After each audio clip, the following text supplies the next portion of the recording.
Tonight, as you settle into the quiet, let your thoughts drift far from the present away, from the blue light of screens and the hum of traffic, far from the weight of today's concerns.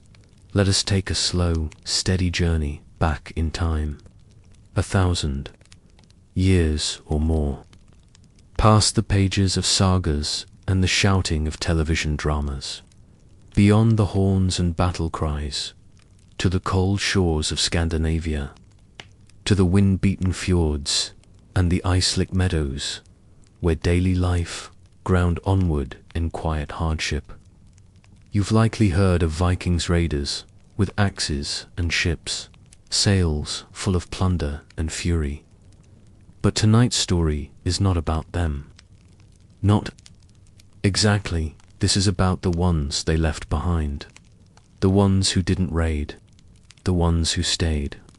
The ones who fished in icy waters, who mended nets with calloused fingers, who tried to coax life from a landscape too often frozen and grey. The ones whose names were never sung in mead halls, but who made Viking life possible and bearable, if only barely. This is the story of what it was really like to live as a Viking.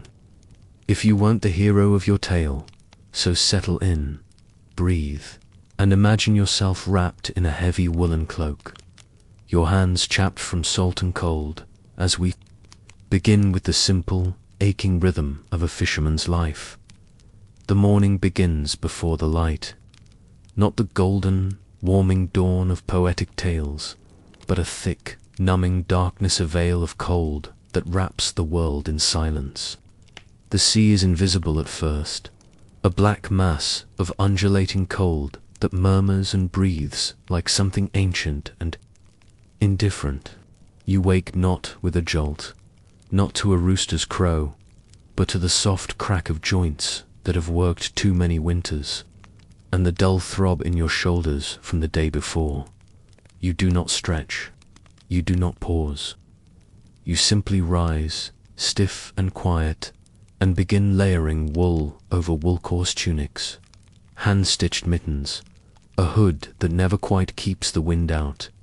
There's no rush, no expectation of excitement, just a rhythm, like a drumbeat too slow to dance to. Outside, the world is still. The few houses of your village are huddled against the shoreline like sleeping animals, roofs coated with frost. A faint thread of smoke curls from a chimney nearby.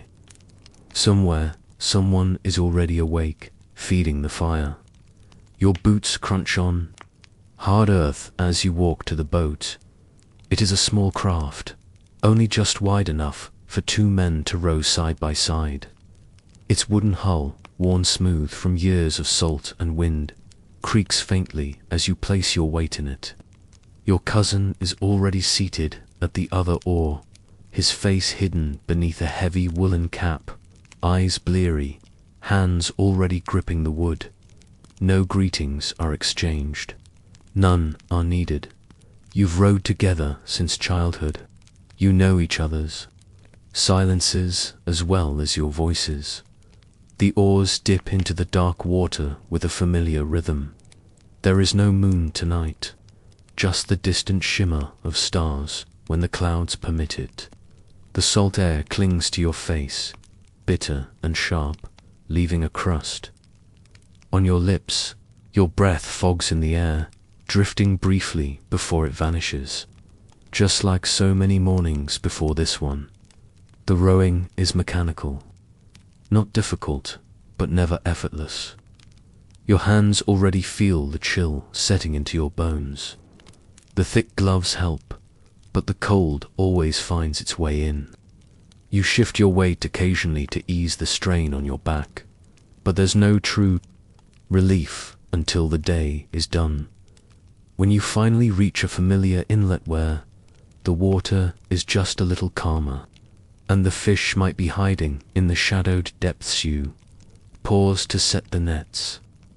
Thick ropes, patched more times than you can count, are slowly lowered into the sea. The weighted edges sink into the dark, dragging down your small hopes with them. The act is almost ceremonial now. Not a moment of hope or excitement, but a ritual repeated so often that your muscles remember it better than your mind. And now you wait. The boat drifts slightly as the current tugs at it. The sound of the waves slapping the hull is rhythmic and steady. Your cousin coughs quietly. You both know this spot. It's been passed down, good in lean years. Your father once said, standing here on a day not unlike this one, but the fish have been changing lately, moving, disappearing, or perhaps dying. There are whispers in the village that the sea is cursed, that the gods have turned their eyes elsewhere. But you suspect it's just the way of things. Sometimes the nets are full, sometimes they're not. A gull cries in the distance. The sky is lightening, but only slightly. Here in the north, even morning feels hesitant.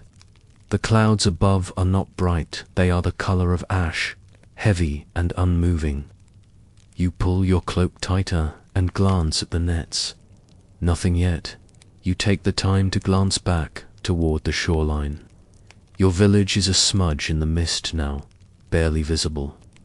You think of your home a single room, turf-roofed, with walls of stone and timber packed with moss. It isn't much, but it's warm when the fire's burning. Inside, your wife will be preparing something simple, perhaps some of the dried fish from earlier in the week. Maybe flatbread, if the flour hasn't gone moldy. Your children, still young, are likely huddled beneath woolen blankets.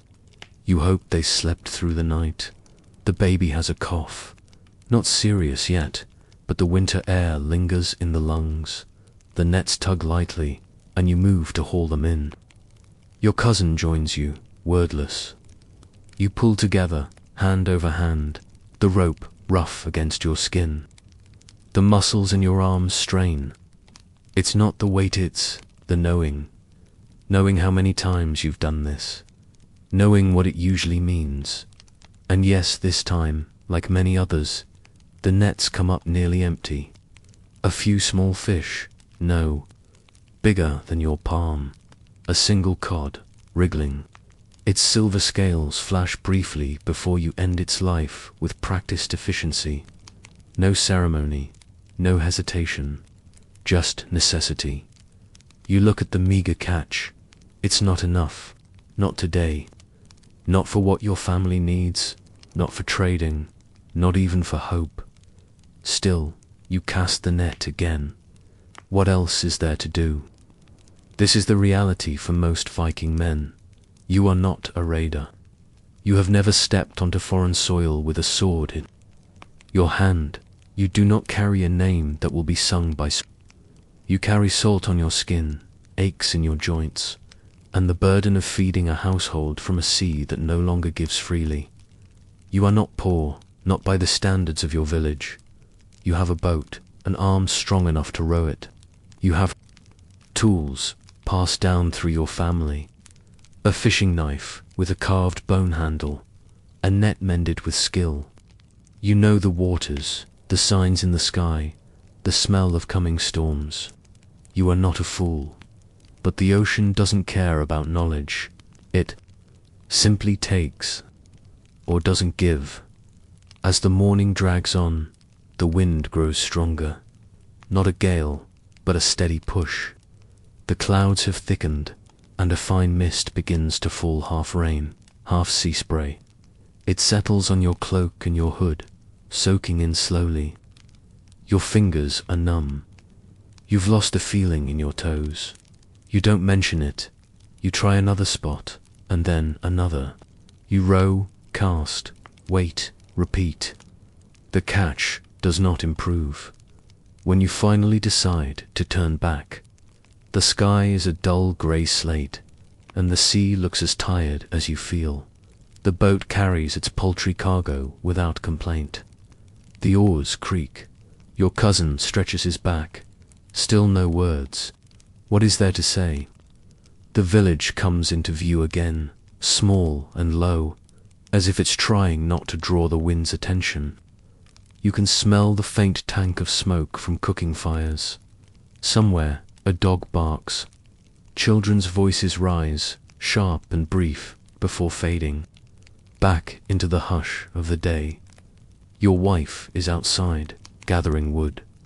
She sees you approaching and says nothing. Her eyes flick to the bucket at your feet. She nods. It's not disappointment, just understanding. She sets the wood down and goes back inside.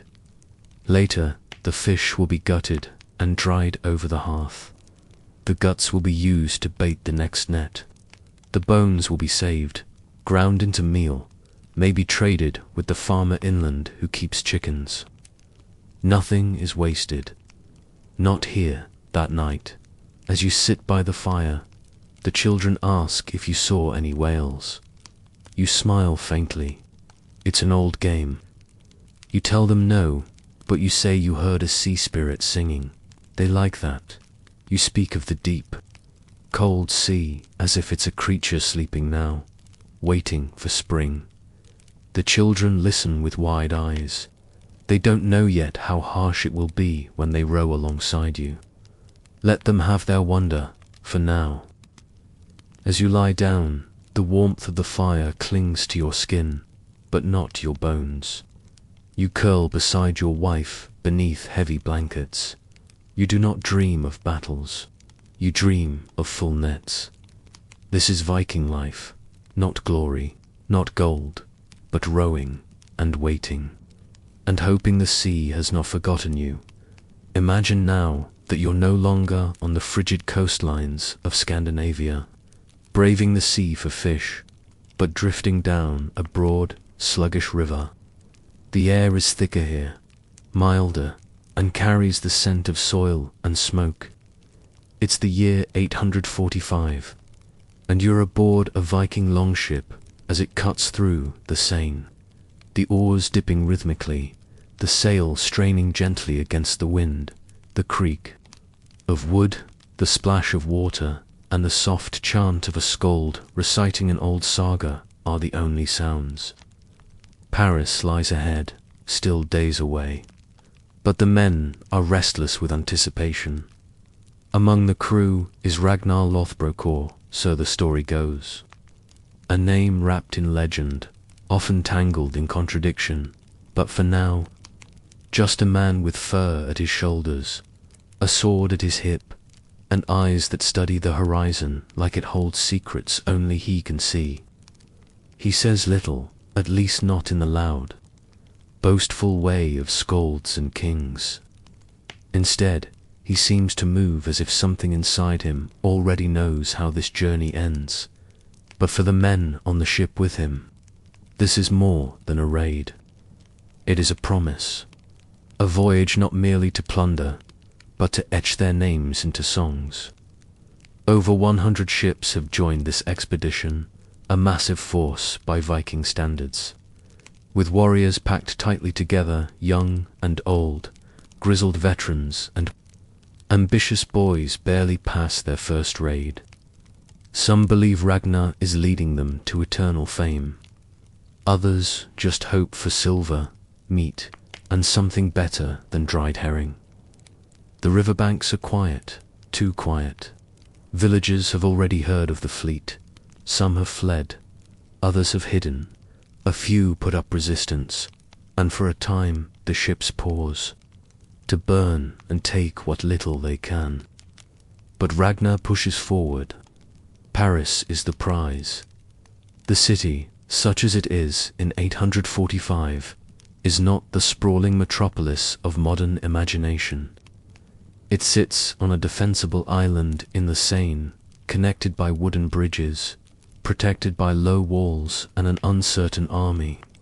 Still, to the Vikings, it represents something enormous: power, resistance, and perhaps divine opposition. After all, it is the seat of the Franks, and their king, Charles the Bald, has already begun mustering forces. The Vikings reach the city during Holy Week. The timing is no accident. Churches are full. Wealth is concentrated in abbeys and sanctuaries. And Ragnar, no stranger to strategy, knows that attacking during this sacred time may shake morale and rattle leadership. As the first Viking warriors leap ashore, shields up and axes high, the siege begins in earnest. The Franks scramble to defend the bridges and city gates. Arrows arc from towers, stones rain down from walls. The air is thick with smoke from early fires, and the sound of metal striking wood and flesh creates a dull, dreadful percussion. The Vikings are not unstoppable. Many fall, impaled or burned or trapped. The river becomes muddied with blood, and yet they push forward, stubborn as the tide. Ragnar is said to have led his men with calm brutality. He did not shout commands in frenzy, but moved deliberately, signaling with gestures and short barks of order. The battle was not glorious in the way legends imply. It was wet, slippery, cramped. Men slipped in blood and mud. The wounded groaned loudly, and amid it all, Ragnar was said to have worn a cloak made from the fur of a bear he'd once killed, with his bare hands. Whether that's true is less important than the fact that people believed it. In the end, Paris did not fall entirely. The Vikings breached parts of it, raided monasteries, desecrated churches, and hauled off wealth, but the defenders remained. The city didn't burn to the ground. The siege lingered in confusion. What had begun as a dramatic push toward glory slowly unraveled into a stalemate. Disease spread among the Vikings. Water from the river, filthy and tainted, left men fevered and weak. Supplies ran low. Some captains, independent and impatient, left the fleet. Others squabbled over loot. The tight unity of the raiding party began to fray. The siege wasn't a clean story of conquest. It was messy, uncertain, and full of quiet disappointments. Eventually, the Frankish king chose an unusual path. Rather than defeat Ragnar in battle, he offered him a large sum of money, 7,000 livres of silver, a staggering amount. In exchange, Ragnar would leave. And so, in what many considered an anticlimactic turn, the Vikings agreed. The ships turned back down the river, heavier with treasure but marked by sickness and a strange sense of incompletion. For the men who had joined for glory, the return voyage was hushed. They had fought, they had killed, but they had not conquered, and many began to whisper that perhaps Ragnar was not the hero they thought. That perhaps the stories of his greatness were just that stories. Ragnar, too, may have felt the weight of this quiet failure. His name would live on in sagas, twisted and embroidered by poets and skalds. But here, now, on the deck of a retreating ship, he was just a man with fur around his shoulders and blood on his boots, watching a grey river swallow the city he never quite claimed, and yet somehow the myth endured. In time, people would speak of the siege of Paris as a great Viking triumph. They would forget the disease, the confusion, the quiet disappointment. They would remember only the silver, the fire. The man said to be descended from Odin himself. The myth grew because people needed it too, because a story of blood and flame was easier to tell than one of exhaustion and silence. So when next you hear Ragnar's name, remember, he may have stood on the banks of the Seine, soaked to the bone, staring at a city that refused to burn. He may have known in that moment that glory, like fish, is fickle, that even great men retreat, and sometimes that's all they can do. Imagine a mound, not a towering fortress or an imposing battlefield, but a soft, grass-covered rise in the earth, resting quietly in the Norwegian landscape. It's the year 834 CE, just beyond the coastal fjord, near the town of Tansberg. People have gathered, not for war, not for a feast, but for a burial.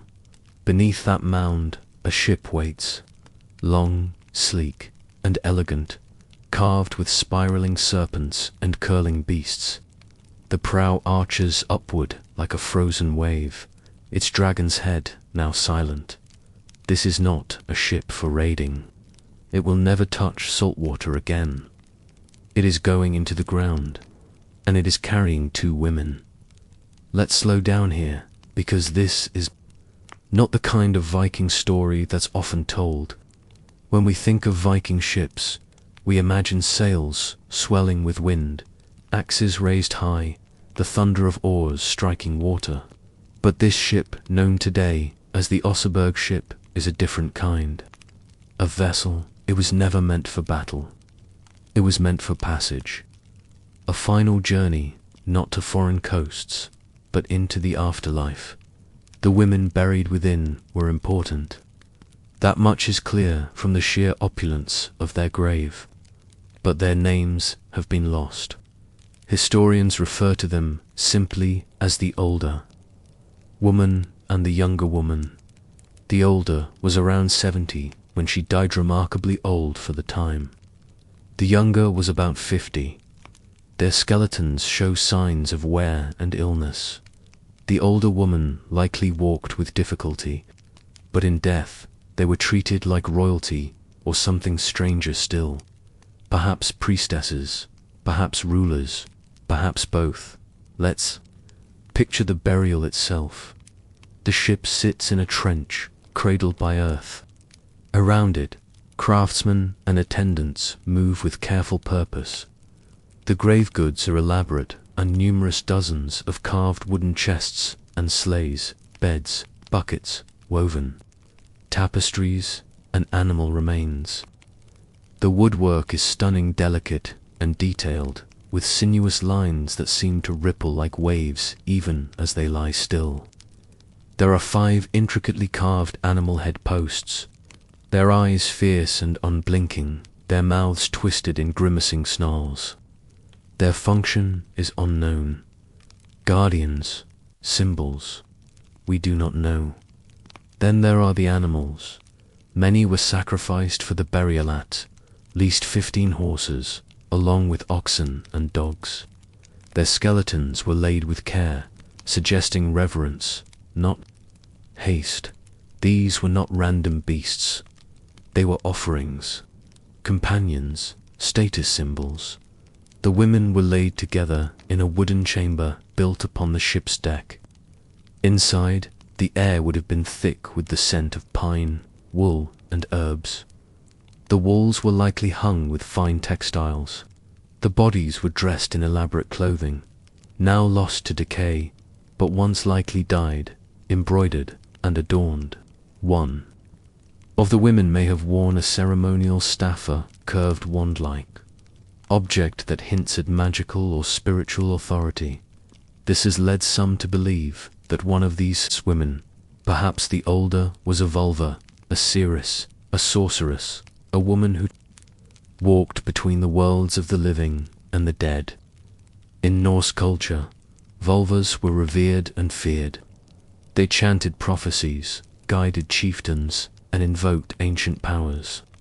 If that's who she was, then this burial makes sense, not as the funeral of a queen, but the final resting place of a spiritual giant. But the evidence is murky. The grave has been robbed, likely in ancient times. The richest goods, like jewelry or weapons, were taken. What was left behind was still breathtaking but incomplete. It's like trying to read the last chapter of a novel when the middle has been torn out. Even so, what remains tells a powerful story. The tapestries found in the grave, now faded and fragmented, are especially haunting. They show serpents winding through scenes that seem ceremonial, possibly even otherworldly. One figure appears to be holding a staff, surrounded by animals and people in procession. It might be a depiction of a ritual, or a myth, or something more personal, an echo of the life the older woman once led. And then there's the silence.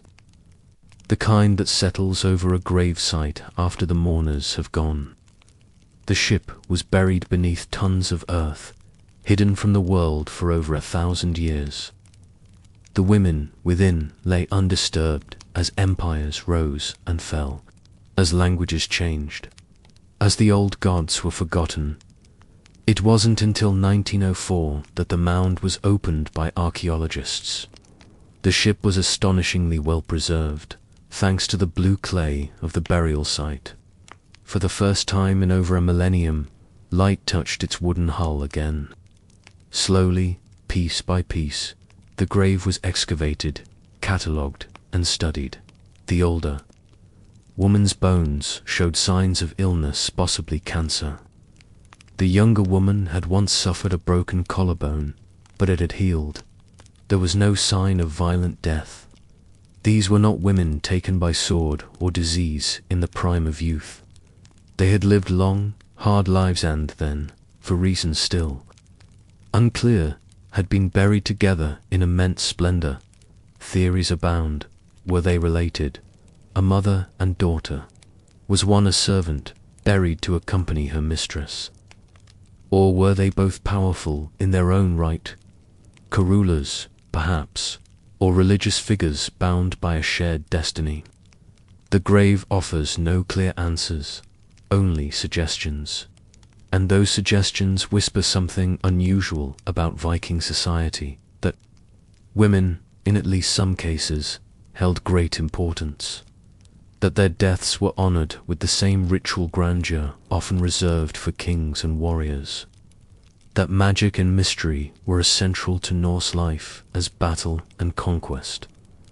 Even today, the Oseberg ship continues to draw curiosity. It now rests in a museum in Oslo, its restored frames silent beneath bright lights. Visitors walk its length. In reverent hush, they admire the carvings, study the artifacts, read placards, and peer into glass cases. But the questions remain unanswered. What did these women see in life? What power did they hold? What dreams or fears were woven into those faded tapestries? And perhaps most poignantly, why were they buried in a ship that would never sail?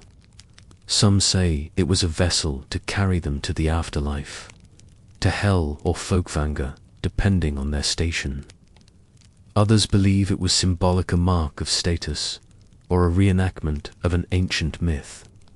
Still others wonder if the ship itself was less important than what it carried, a story long forgotten, sealed in silence and earth. So as you close your eyes tonight and drift into the quiet spaces of imagination, picture not a battlefield or a stormy sea, but a ship beneath the ground. Picture carved wood and faded cloth and the stillness of centuries. Picture two women side by side, their names lost, but their presence eternal. The Oseberg ship is more than a relic. It is a reminder that even in a world of axes and raids, of conquest and cold, there was room for reverence, for mystery, for women who shaped their world not with swords but with silence, and with secrets we are only just beginning to understand. Flickering firelight on carved beams, mead flows, but silence can mean suspicion. Status is everything, and everything is fragile. Imagine yourself stepping off the frostbitten path and ducking under a thick wooden lintel. The door swings inward with a long groan, and you're met immediately by a wave of heat, thick, smoky, and heavy with the scent of wood smoke, damp wool, and animal fat. You blink against the change in light. Outside, the wind still howls across the frozen plain. Inside, it is warmer, but no less intense. You have entered a Viking chieftain's longhouse. It is a structure that dominates the settlement, not just physically, but socially. Long, low, and looming, the chieftain's hall is the nucleus of Viking life. From the outside, it is not ornate. Its roof is thatched with turf or wooden shingles, its walls of timber or wattle daubed with mud and clay. But the size alone commands attention. It stretches long into the dark, like the hull of a ship turned upside down and buried in the ground. Inside, the hall is one long communal chamber. There are no separate rooms, only alcoves and divisions marked by hanging furs, chests, and benches. You see thick beams running overhead, darkened by years of soot and smoke. The carved ends are shaped like serpents and wolf, symbols of strength, protection, and ancestral spirits. Their eyes gleam faintly in the firelight, as if watching. The hearth runs down the center of the hall, an open strip of fire, sometimes broken into several small hearths, each carefully tended. Its glow is soft and unsteady, casting golden flickers across the walls and faces gathered around. There is no chimney, only a small hole in the roof for the smoke to escape, which it does, reluctantly.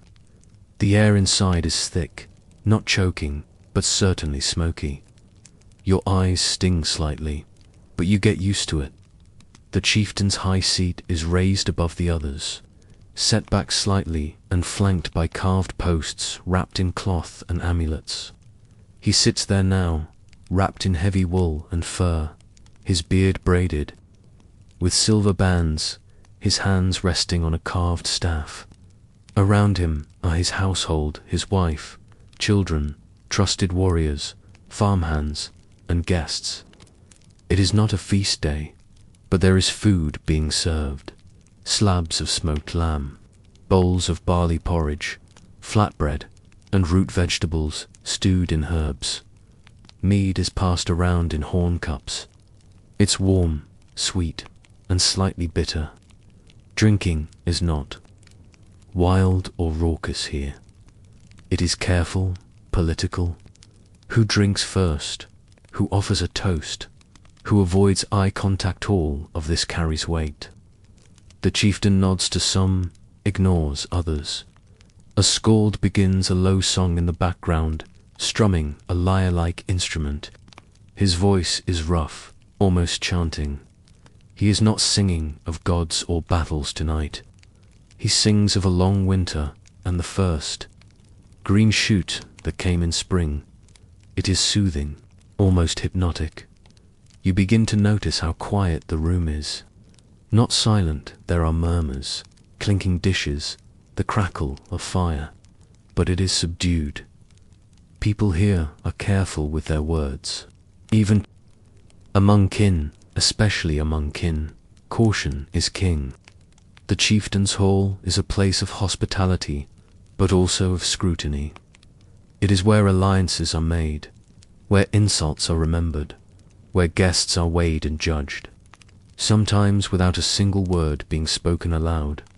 Social status in Viking society is as structured as the beams above your head.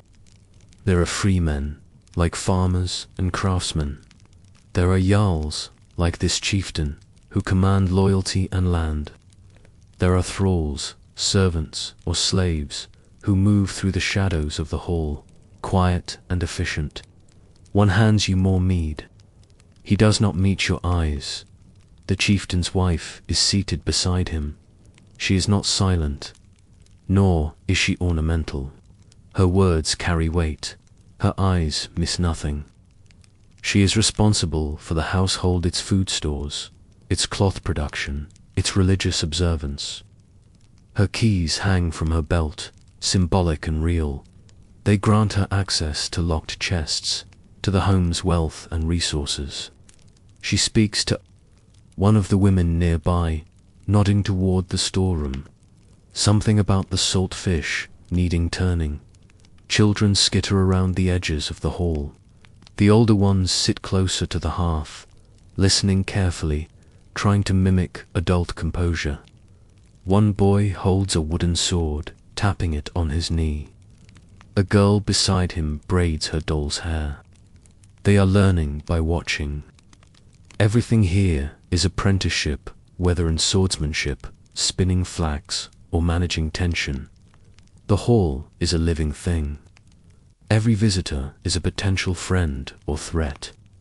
Every meal shared is a negotiation. Every silence has meaning.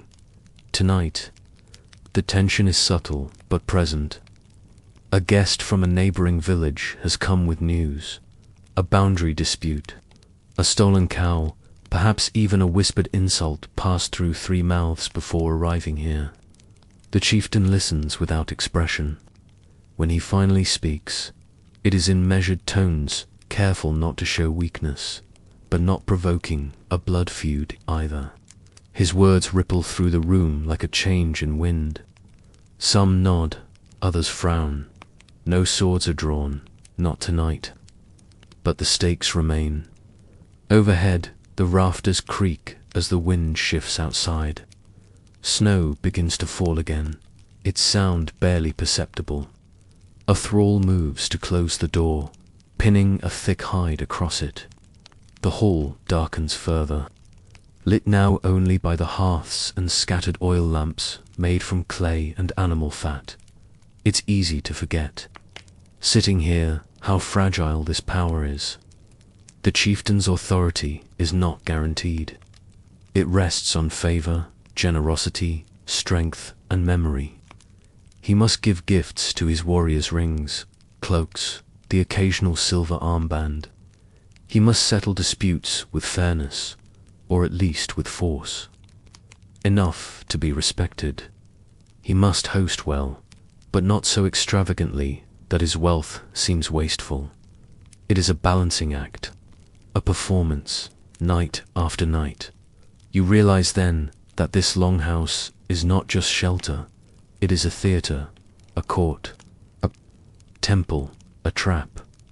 The fire crackles lower, people shift and settle. The skald finishes his song and takes a sip of mead. The chieftain stands, slowly, and makes a short speech, something about the harvest to come, about strength through the winter. It is not poetic, but it is enough. One by one, people begin to lay out bedding furs and wool blankets placed around the edges of the hall. Privacy is a luxury, comfort a negotiation, but within these shared walls, there is safety of a kind. If nothing else, the cold stays out. You lie back and watch the beams above you. The carvings seem to shift in the flickering light, twisting, eyes glinting, wolves with snarling jaws. You close your eyes, and you realize this is not just a house, it is the center of everything. A place of warmth and tension, comfort and surveillance, generosity and suspicion. It is where the Viking world breathes, guarded, proud, and always a little afraid. Because status, like firelight, flickers and tomorrow, the balance could shift. You wake before the sky lightens. There is no clock, no alarmly the rhythm of the seasons and the needs of the home. Your eyes open in the dimness, the air chilled. The fire now a pile of glowing embers. Your body aches not from sudden injury but from the slow, creeping stiffness that settles in after years of repetition, kneeling to stir the hearth, reaching to hang meat, grinding grain between stones day after day. You are a Viking woman, and your day begins not with a battle but with a burden. Before the men ever shouldered their nets or heft their axes, you are already moving.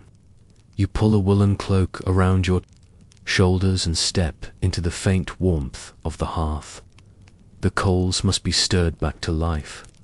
Birch bark is pressed gently into the ash, coaxing out a small flame.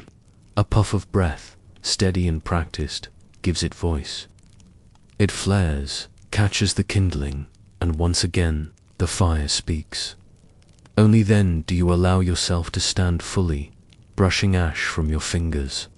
Your feet are already bare, your shoes hanging near the door, drying from yesterday's work.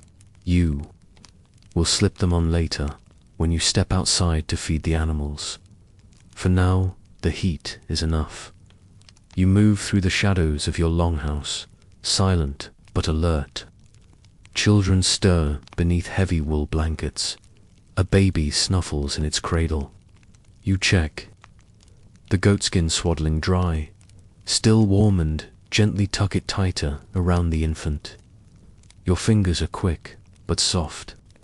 You learned long ago how to move through a house without waking it. The first task of the day is grinding. You sit on the low bench beside the quinstone, already dusted with flour. The grindstone is smooth from years of use, the lower one fixed, the upper spinning with each push of your hand. You feed it handfuls of barley rough, hardy, grown in rocky soil. It smells faintly of earth. You turn the stone with a slow rhythm. It is not hard labor, but it is endless. The sound is steady, a low, rasping hum that could lull a child to sleep. Around and around, push, breathe, push. The flour falls below, caught on cloth. Enough for porridge. Enough, if rationed, to stretch for several meals outside. The sky is beginning to lighten, not with golden sunshine, but with that soft, dull grey of the north. The kind that filters through mist and seems to hover at the edge of day without ever becoming fully bright. You take a moment to stretch your arms, then you rise, brush flour from your tunic, and wrap a scarf over your head. It's time to tend. To the animals, the barn is close no more than a dozen steps. You cross frozen earth, your breath clouding before your face. Inside, the air is warmer, heavy with the scent of straw, wool, and manure. It's a familiar perfume. You've known it since childhood. The animals stir at your arrival, goats bleating softly, the old cow shifting in her stall, chickens clucking half-heartedly. You begin the feeding routine. Hay for the goat, a handful of oats for the cow. You check the chicken coop. 2 eggs today, 1 cracked. You set it aside for the dog. You speak softly to the animals, not because they understand, but because you do. This work is not glorious. It is not sung in sagas. No skald will ever recite poems about the woman who milked the goat every day for 10 years, or who kept the chickens alive through 3 winters. And yet, without this labor, the fires go cold, the mouths go hungry. Back inside, the household begins to wake. Your eldest daughter rises, wraps a shawl around her shoulders, and joins you. Together, you begin preparing the meal porridge, thickened with dried fruit. Perhaps a few shavings of cured meat, if the stores allow. You teach her without speaking, guiding her hands as she stirs the pot, correcting her grip as she scrapes the sides. There is a rhythm to it all, a silent efficiency. After breakfast, the loom waits. It is your pride and upright loom, built by your husband, carefully constructed from oak and held steady by stones at the base. The warp threads stretch downward, and your shuttle passes between them, over and under, again and again. You are weaving wool dyed with plant colors, rusty reds, mossy greens, soft grays. The pattern is simple. It must be. You do not have time for indulgence. But the fabric is strong. It will become cloaks, tunics, blankets. Each thread pulled taut is a line of defense against the cold. Each garment woven is a barrier between your children and the cruel winds that whip. Across the plains, spinning is done in spare moments, carding wool while the stew simmers, twisting flax while the baby nurses. Nothing is wasted. Not time, not effort, not scraps. And then there is the healing. You are the one they come to when the boy falls from a beam and scrapes his arm, when your husband returns from fishing with a swollen ankle, when your neighbor's child coughs through the night. You keep bundles of dried herbs in the rafters, time for infection, yarrow for bleeding, chamomile for sleep. You crush the leaves in a stone mortar, mix poultices from lard and ash, whisper old prayers taught by your grandmother. You do not call yourself a healer, but you are one. You tend wounds, you soothe fevers, you calm fears, and you do it quietly. In the late afternoon, the chores shift again. You scrub clothing at the water's edge, your hands red from cold. You mend torn sleeves. You patch holes in boots. You gather wild greens if the snow has thawed enough. You salt meat. You stir vats of milk into curds. You empty chamber pots. You sweep ash from the hearth. There is no part of this life untouched. By your labor, you are the reason the longhouse does not fall into filth. You are the reason there is food, warmth, cleanliness, order, and yet history rarely speaks your name. When people imagine Viking life, they think of swords and sails, of roaring warriors and glinting gold. But you know the truth. Glory is fleeting. Warm cloaks, full bellies, healed wounds, these are what keep people alive. Night. When the hall quiets and the fire burns low, you sit for a moment with your spindle. The children are asleep. The men are drinking quietly. You twist the wool between your fingers. Steady and slow. No one praises you, but they depend on you completely. You are not a shield maiden. You are not a queen. You are the backbone of this world. The first frost doesn't come suddenly. It creeps in, like a breath you didn't know you were holding. In late autumn, the evenings grow shorter, almost without notice. One day, you're walking back from the fields beneath a pink sunset. Next, you're fumbling your way along narrow paths in complete blackness before the animals are even fed. By then, it is too late to catch up. The ground has hardened. The air tastes like iron. The winter has arrived, and in the Norse world, that means months of stillness and months of silent suffering. The sun retreats, not for a day or a week, but for whole seasons. For those living in the far north, the sun disappears entirely, sinking below the horizon as if shamed to shine upon the cold earth. Even in more temperate Viking lands, daylight becomes a pale, flickering thing, more shadow than illumination, more suggestion than reality. Morning is indistinguishable from dusk. Noon is something you imagine more than observe. And the cold, it is not the theatrical cold of modern winters, the sort that nips and then yields to a warm coat. It is the kind of cold that settles in your bones and refuses to leave. A cold that hums beneath your skin, that curls into the hollows of your ears and between your teeth. You can wrap yourself in furs, sleep beside the fire, press close to your family, and still it finds you. The longhouse, once the center of feasting and social ritual, becomes a kind of prison. Inside, the air is thick with smoke from the central hearth. There is no chimney, just a hole in the roof that allows some of the smoke to drift upward when the wind agrees.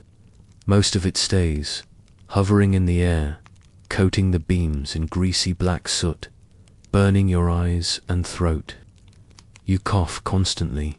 So does your son.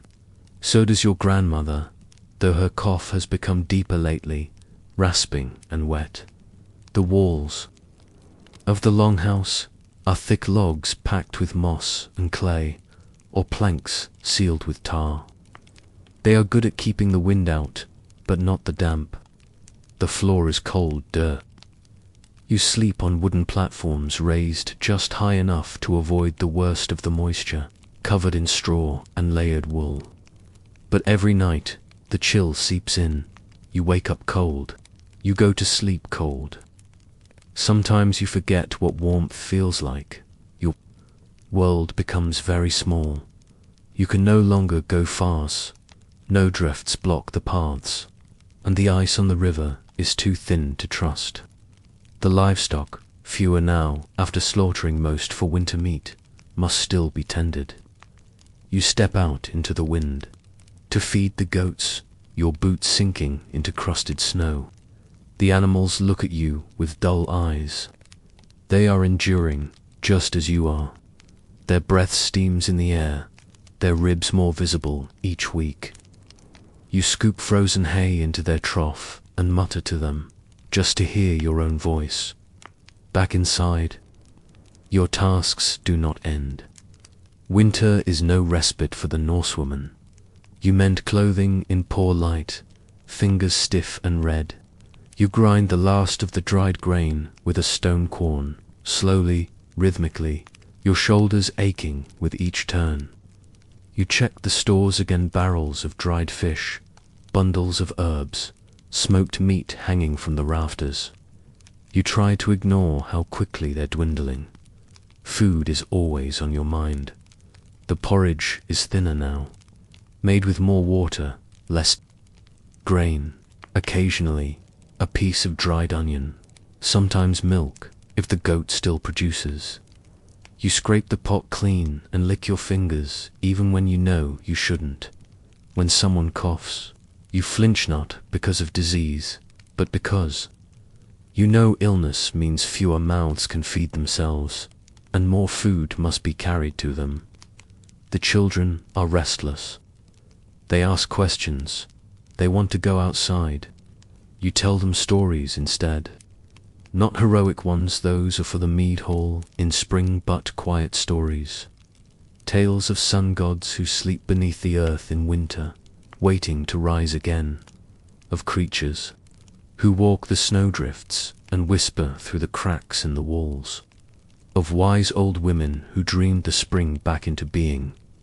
You tell these stories not just for them, but for yourself, because you, too, need to believe that the sun will return, and yet some winters stretch longer than expected. When stores run low, you ration. You eat less and feed the children more. You chew slowly, pretending that the dried fish is still tender, pretending that the porridge still fills your belly. Hunger becomes a companion, not sharp at first, but dull, ever present. You begin to move more slowly, speak more softly, and sleep more often, not from comfort, but from the body's quiet conservation of its own dwindling heat. The elderly struggle the most. You try to keep the hearth going for them, add extra straw to their beds, keep them wrapped in cloaks, but sometimes you find them in the morning still and cold, their faces peaceful, as if they had simply slipped beneath the snow and vanished. You mourn them, but quietly. There is no funeral pyre in winter. The earth is too hard to dig. Sometimes bodies must wait until spring, and still the cold continues. The longhouse becomes a theatre of coughs and murmurs. A child develops a fever, a wound on your husband's hand refuses to heal, turning red and warm in a way that is unnatural. You apply poultices of moss and honey. You say the old charms, the ones your grandmother whispered. You hope there are moments of beauty, too. Even in this dark season, when the wind dies down and the stars appear, the sky becomes impossibly vast. You step outside in the middle of the night to relieve yourself, and the snow glows faintly beneath. The moon, the air is so still, so cold, that your breath hangs in perfect rings. You listen, nothing, not even the owl's call. The silence is complete. It is terrifying and oddly comforting. In the deepest part of winter, the lines between worlds blur.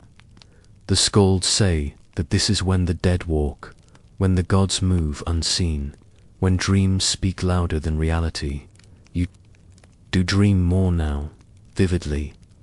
Often you dream of warmth, of sunlight on grass, of apples. You wake disappointed and yet a little stronger, as if the dream itself nourished you. You begin marking the days, with scratches on the wood post near your bed. You count each morning light, each hint of lengthening day. When the sun lingers just a little longer in the sky, you notice, you smile. You say nothing, because others might not have seen it yet, but you know. The thaw begins not with a dramatic flourish, but with a slow, wet dripping from the eaves. The snow slumps downward. The door opens easier. The goats bleat more frequently, and the children no longer huddle together, but argue over going outside. You made it, not through strength of arms or cleverness of mind, but through sheer, quiet endurance. That is the true horror of Norse winters, not the howling wind, or the hunger, or the darkness, but the way they grind you down slowly, ask you to prove your worth every single day in silence. The way they require you to choose, again and again, not to give in. You survived. Many did not dot. And when the spring finally comes, when green things sprout once again from the soil, and the river begins to move, and the sun rises with strength, you will stand beside your longhouse, stretch your arms, and feel the warmth return. To your skin, you will not cheer, you will not dance, you will breathe, and you will begin again. Justice in the Viking age was not written in books. It was spoken. Imagine a gathering in the center of a windswept settlement.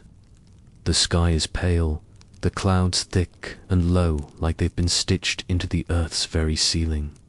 Smoke from dozens of hearths drifts upward in slow, meandering ribbons. Beneath, a simple wooden awning, men gather in thick cloaks, boots caked in earth, faces pulled tight against the cold. Their breath steams as they speak, but the voices are low and deliberate. This is the thing, the open-air assembly where Viking justice is delivered. There are no judges in robes, no courtrooms, no gavel, no courthouse walls, no bailiff at the door.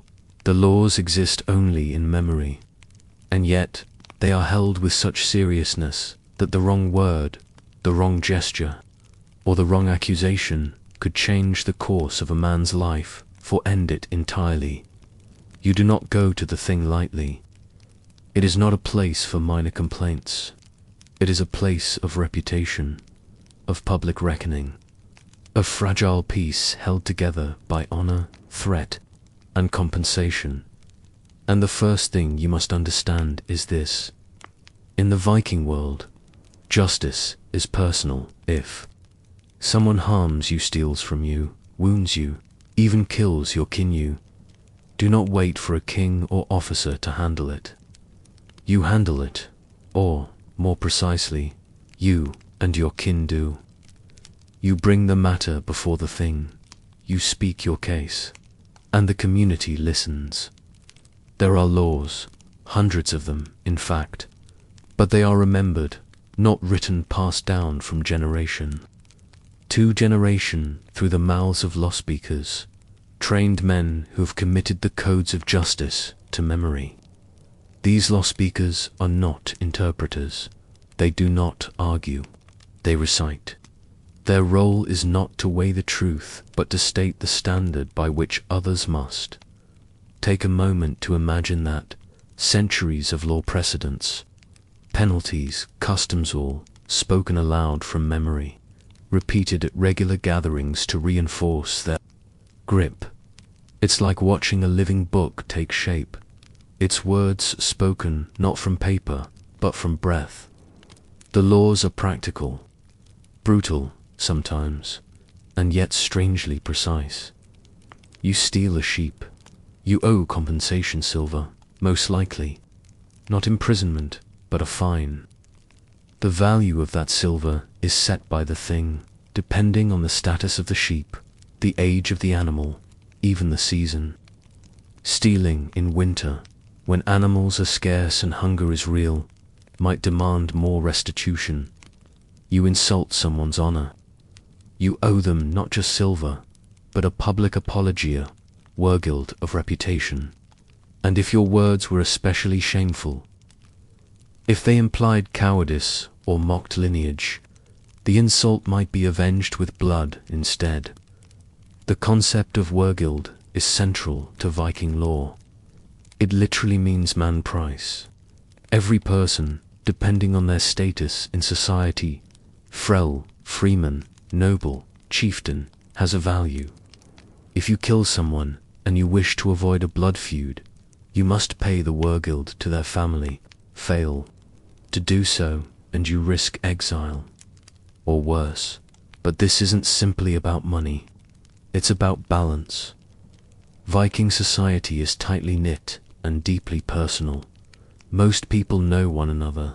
So when something goes wrong, a murder, a theft, an assault, threatens the harmony of the entire community. A wrong unpunished festers. A punishment too harsh destabilizes trust. The thing exists to prevent vendetta from tearing everything apart. Sometimes, of course, vendetta happens anyway. If you kill a man and refuse to pay geld, or if the offended family refuses to accept it, feud may follow. This isn't a spontaneous street brawl. It's a structured conflict. Dangerous, yes, but governed by rules of its own. You may be challenged to holmgang, a ritual duel held on a small island or patch of land where the two parties fight until one yields, dies, or is declared the loser. Holmgang is not just about combat skill. It's about honor. To refuse a holmgang is to admit weakness. To kill a man in holmgang is not murder, it's justice made manifest. The community watches, they nod. They remember . And yet Viking law is not all violence. Most disputes are settled peacefully through butier or compensation. If a fence is damaged, a man pays to fix it. If a neighbor's cattle wander because you failed to close a gate, you pay for the damage. If your dog bites someone, you are held responsible. There is a logic to this cold, practical, and effective, but not all people are treated equally. Thralls or slaves have little legal standing.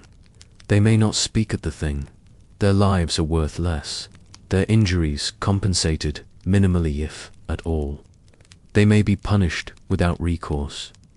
Their fates lie entirely in the hands of their masters. Women, meanwhile, occupy a complicated space in the law. They cannot be chieftains or law speakers, but they can inherit land. They can initiate divorce. They can reclaim a dowry. And if a woman is assaulted, the law does recognize her injury, but the process of justice depends heavily on the voices of her male kin. Still, this relative recognition is more progressive than some neighboring societies of the time. And then there is outlawry, the ultimate punishment. To be declared full outlaw is to be stripped of all protection under the law. You become rightless. Anyone may harm you without penalty. You cannot own property. You cannot be fed or sheltered. You become, in effect, a ghost while still alive. For serious crimes, murder without restitution, repeated theft, betrayal of kinder's sentence could be passed. The outlaw is given time to flee. If they remain, they may be hunted. To kill an outlaw is not only permitted, is encouraged. But such punishments are rare. Viking law, for all its harshness, is not obsessed with vengeance. It is obsessed with stability. The law exists to keep the fragile balance of a small, often precarious society from tipping into chaos. And so, at the thing, voices rise not in anger, but in careful persuasion. Witnesses are called. Oaths are sworn and weapons, on earth, on holy rings. To lie under oath is one of the greatest shames. The gods, it is believed, will remember such lies, and worse, they will act upon them. The law is not only human, it is divine. Oaths are sacred. To break them is to risk the wrath of Thor or of Odin, who sees more than men believe. Some laws even reflect this divine presence, rituals that must be followed to cleanse a house of murder, or to sanctify the birth of a child, or to resolve a land dispute with symbolic acts. The cutting of turf, the placing of stones, the sharing of water, these moments blend law with religion, reinforcing that order is both a social and spiritual necessity. As the thing ends, the crowd disperses. Some cases remain unresolved, postponed until the next assembly. Others have been decided, and silver changes hands. A chieftain nods to a farmer who has been vindicated. A young man walks away, his honor slightly bruised but intact. The law speaker packs his things, his head still full of the old words, ready to speak them again when next called. The ground is cold beneath their feet. The wind cuts across the plain, but there is a sense, fragile, flickering, that peace has been preserved. And in the Viking world, that is enough. Imagine waking each morning not by choice, but by the heavy footfall of someone else's boots. You open your eyes in the half-dark, your limbs stiff from a restless night spent on straw that smells faintly of goat. The long house above you is already stirring. The hearth glows faintly with the coals of last night's fire. The master's wife is feeding it back to life. The smoke curls up into the rafters. You cough, but quietly. You are a thrall, slave, the Viking Nordic. You have no surname, no land, no rights. You are not a person in the eyes of the law, you are property, and your value is assessed like any other commodity by your strength, your age, your usefulness. Perhaps you were born into this. Your mother was a thrall, so you became one too. Or perhaps you were captured, taken during a raid on a village far from here, shackled and marched onto a longship. Your language strange to their ears. It doesn't matter anymore. You belong to this household. Now your days begin early, before the free members of the household rise. You've already fetched water from the stream, breaking the thin ice that's formed on the surface. The pail is heavy and cold against your hands, sloshing as you walk. Your fingers numb quickly, but you don't stop. No one will ask if you're tired. No one will notice if you're sore. You carry the pail back to the longhouse and begin your rounds. There are animals to feed. You clean out the dung from the goat pen. The smell clings to your clothes, to your skin, even after you wipe your hands on the coarse apron you wear. There's hay to spread, ice to chip from the troughs, and firewood to split. You swing the axe slowly and carefully, not because you are unskilled, but because accidents are punished, even when unintentional. Your labor is constant and unchanging. Each chore blends into the next. Hauling, mending, chopping, sweeping. You kneel to scrub dried blood from the slaughtering bench after the butcher finishes. You grind grain into meal with the quernstone, your back curved, arms aching from the endless repetition. If the master is a shipbuilder, you carry timber. If the mistress is weaving, you prepare the wool, carding it, cleaning it, combing the knots out while your knuckles blister. The rhythm of a thrall's life is a dull beat, monotonous and ceaseless. You eat last, if there's anything left. A bowl of gruel, maybe. If you're lucky, a piece of stale bread or dried fish. Meat is rare for thralls. You eat standing or sitting in the dirt, never at the table.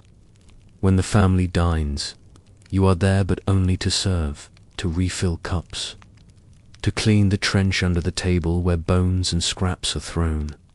Sometimes the children speak to you not cruelly, but not kindly either.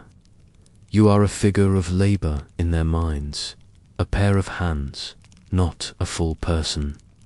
They may order you to fetch something, or giggle as they command you to dance. You do what they say always. At night, you sleep in a corner of the longhouse, farthest from the hearth. There is no blanket, only straw. You curl in on yourself to keep warm. You listen to the quiet breathing of the others, the laughter of the free folk, the sighs of a baby, the soft creak of the rafters, and you dream sometimes of the home you lost, sometimes of nothing at all. Slavery in the Viking world wasn't hidden. It wasn't exceptional. It was ordinary. Most Viking households had at least one thrall. Wealthier families might own many men, women, and even children working in the fields, the home, or as craftsmen. Thralls could be sold, traded, gifted, inherited. They were marked by their status and often physically branded or collared. In some regions, although not always, a thrall was not just labor, they were wealth. A strong thrall could fetch a high price. Markets in places like Hedeby and Birka dealt in thralls alongside goods like furs and amber. The Norse expansions, so often romanticized as brave exploration, was also fueled by the hunt for slaves. Raids on Ireland, Scotland, and the Slavic lands produced human chattel. Young, able-bodied people were especially prized. Those who resisted were chained. The others were taken, silently, as the flames of their villages smoldered behind them. Some thralls served in fields, others in homes. Some were trained to become artisans or skilled workers, depending on their background. But regardless of their talent, they remained owned. They had no right to property, no right to marry without permission, no legal voice. They were at the mercy of their owners' moods. Most owners were pragmatic. They needed their thralls healthy enough to work. But punishment was common. Beatings, confinement, withholding food, and women thralls, especially those of childbearing age, faced another unspoken burden: sexual exploitation. The law did not protect them. Their children often became thralls as well, cementing the cycle.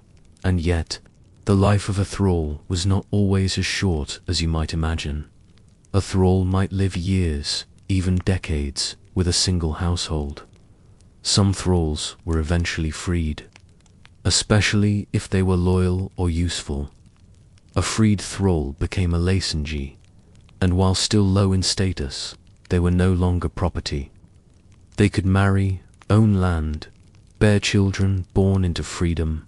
Some even rose in society rarely, but not impossibly. Manumission, however, was rare, and freedom, if it came slowly, carefully, and usually only when it benefited the master. What wears you down is not the whip. It's the invisibility, the way conversations continue without your presence being acknowledged, the way your name, if you're allowed to keep uneased, spoken only when work must be done, the way you learn to tread silently, to speak only when addressed, to anticipate commands before they're spoken. You become skilled. You learn to read the moods of your masters, the twitch in the eye that signals anger, the sigh that means extra work is coming.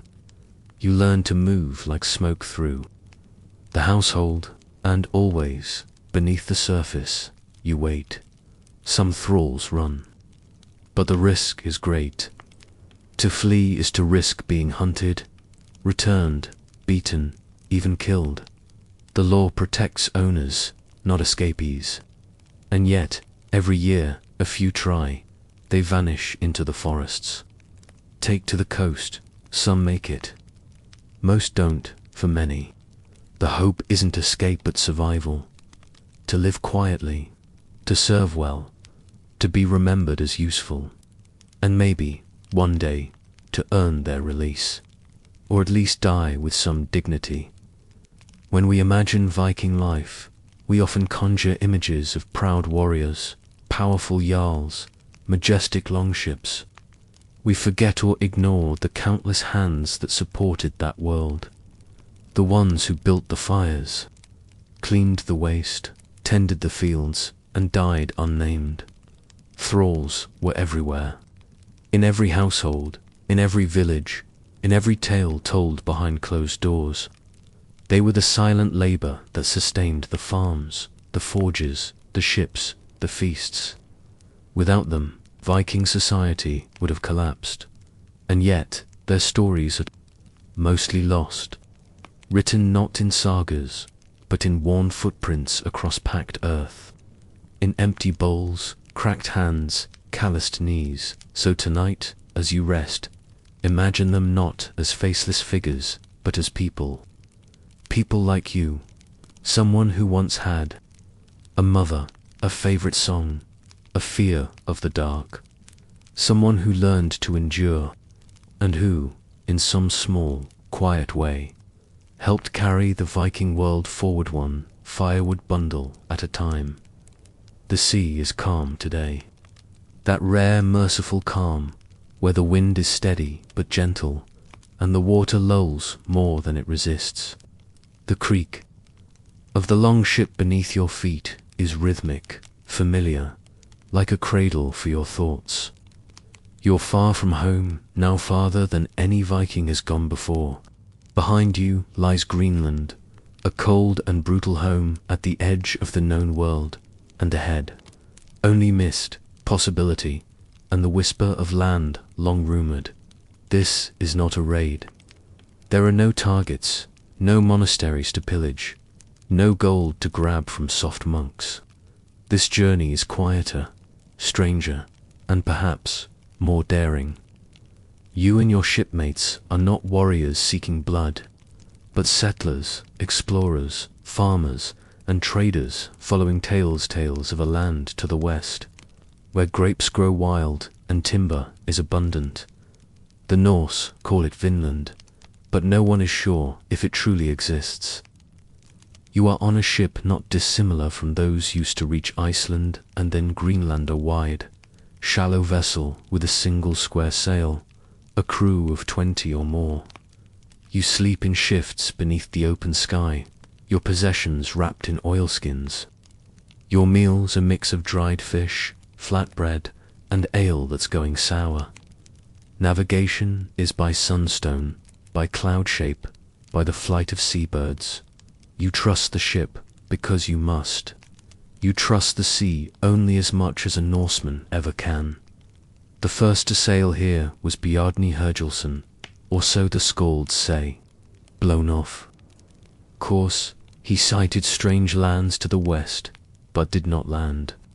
He reported forests, rolling hills, and no snow even in the autumn. Later, Leif Erikson, son of Eric the Red, would set out to see these lands for himself. He would follow Bjarne's route, guided by rumour and sun. And if the stories are to be believed, he would succeed. He called the place Vinland, meaning wineland, because wild grapes reportedly grew there. Others would call it a land of grass and rivers, and still others, a land touched by danger. But for now, it is early in the voyage. You row when the wind dies. You watch the sea for signs of driftwood, for floating kelp, for the ripple of fish unfamiliar. There is a sense of movement not just across water, but through time itself. With every mile westward, you cross a boundary into the unknown, then dash after many days you see it, a thin line on the horizon. At first, it seems like a cloud bank. Then it resolves into the shape of low-lying hills, then trees, real trees, tall, thick, and dark. The kind not found in Greenland or Iceland. The kind that promise shelter, that promise firewood, that promise homes. You have arrived. But where exactly are you? Today, we believe that these voyagers reached parts of modern-day Newfoundland in Canada, particularly a site now called Lonceau Meadows. The remains of Norse-style turf buildings, simple workshops, and boat repair areas suggest a settlement, temporary perhaps, but real. But as you stand on the shoreline in your imagination, this land is nameless. You step ashore, feeling soil, softer than home, air thick with unfamiliar scents. You see animals in the distance, something like deer, but not quite. The sky is broader here, the stars unfamiliar. You are not alone. There are people here. They do not speak your tongue. They do not carry swords like yours. They are cautious, curious, and you are, to them, an invader, or a guest, or perhaps something. In between, you trade at first red cloth for furs, beads for meat. The exchanges are cautious. You do not touch. You do not linger. But peace is fragile. A sudden dispute over a broken object, or a stolen tool, or a gesture misunderstood erupts. A skirmish, you lose a man. They lose one, too. After that, there is no more trade, no more visits, just watching. From trees and over ridges, the land grows quiet, and the Norse begin to wonder, is it worth staying? Leif Erikson's group reportedly did not settle permanently. Later expeditions by Thorvald Eriksson, Thorfinn Karlsefni, and Freydis Eriksdottir all attempted to claim Vinland, to build homesteads, to raise cattle and children. But each time the effort withered. The indigenous people called in the Sargas defended their homes. The climate was harsh. Supply lines from Greenland were long and unreliable, and morale was fragile. Even when not fighting, the settlers felt something was off. The land was too silent, the stars too strange, the birds sounded different. At night, the howls that echoed across the forests were not wolves they recognized. The very air tasted unfamiliar. In sagas, this feeling of unease becomes a motif. Even Fritisa, fierce and fearless woman, said to have driven off attackers while pregnant, eventually left. Vinland, it seems, did not want them. Still, stories persisted. Grapes, wild wheat, timber as thick as a man's waist. Warm winters, no frostbite. The dream never fully faded. And yet, no permanent colony ever took root. Was it fear? Was it distance? Or was it simply that the Norse world didn't need a new frontier? Back on your imagined voyage, you sit on a log beside the river. You watch the water drift by. Your ship is anchored near the shore. A few of your companions are fishing. Others are mending gear quietly. The wind moves the grass. You can hear nothing but the chirp of birds and the creak of trees. It should feel like peace, but it feels like watching, like the land itself is waiting for you to leave. You sleep with your hand near your axe. You dream of snow, even though the air here is warm. You think about Greenland, about the harshness, yes, but also about the familiarity. You wonder if the land here will ever feel like home. And then the decision is made. You pack up. You carve runes into a post to mark that you were here. You bury a few trinkets, a bead, a knife handle, a broken brooch. Maybe someone will find them.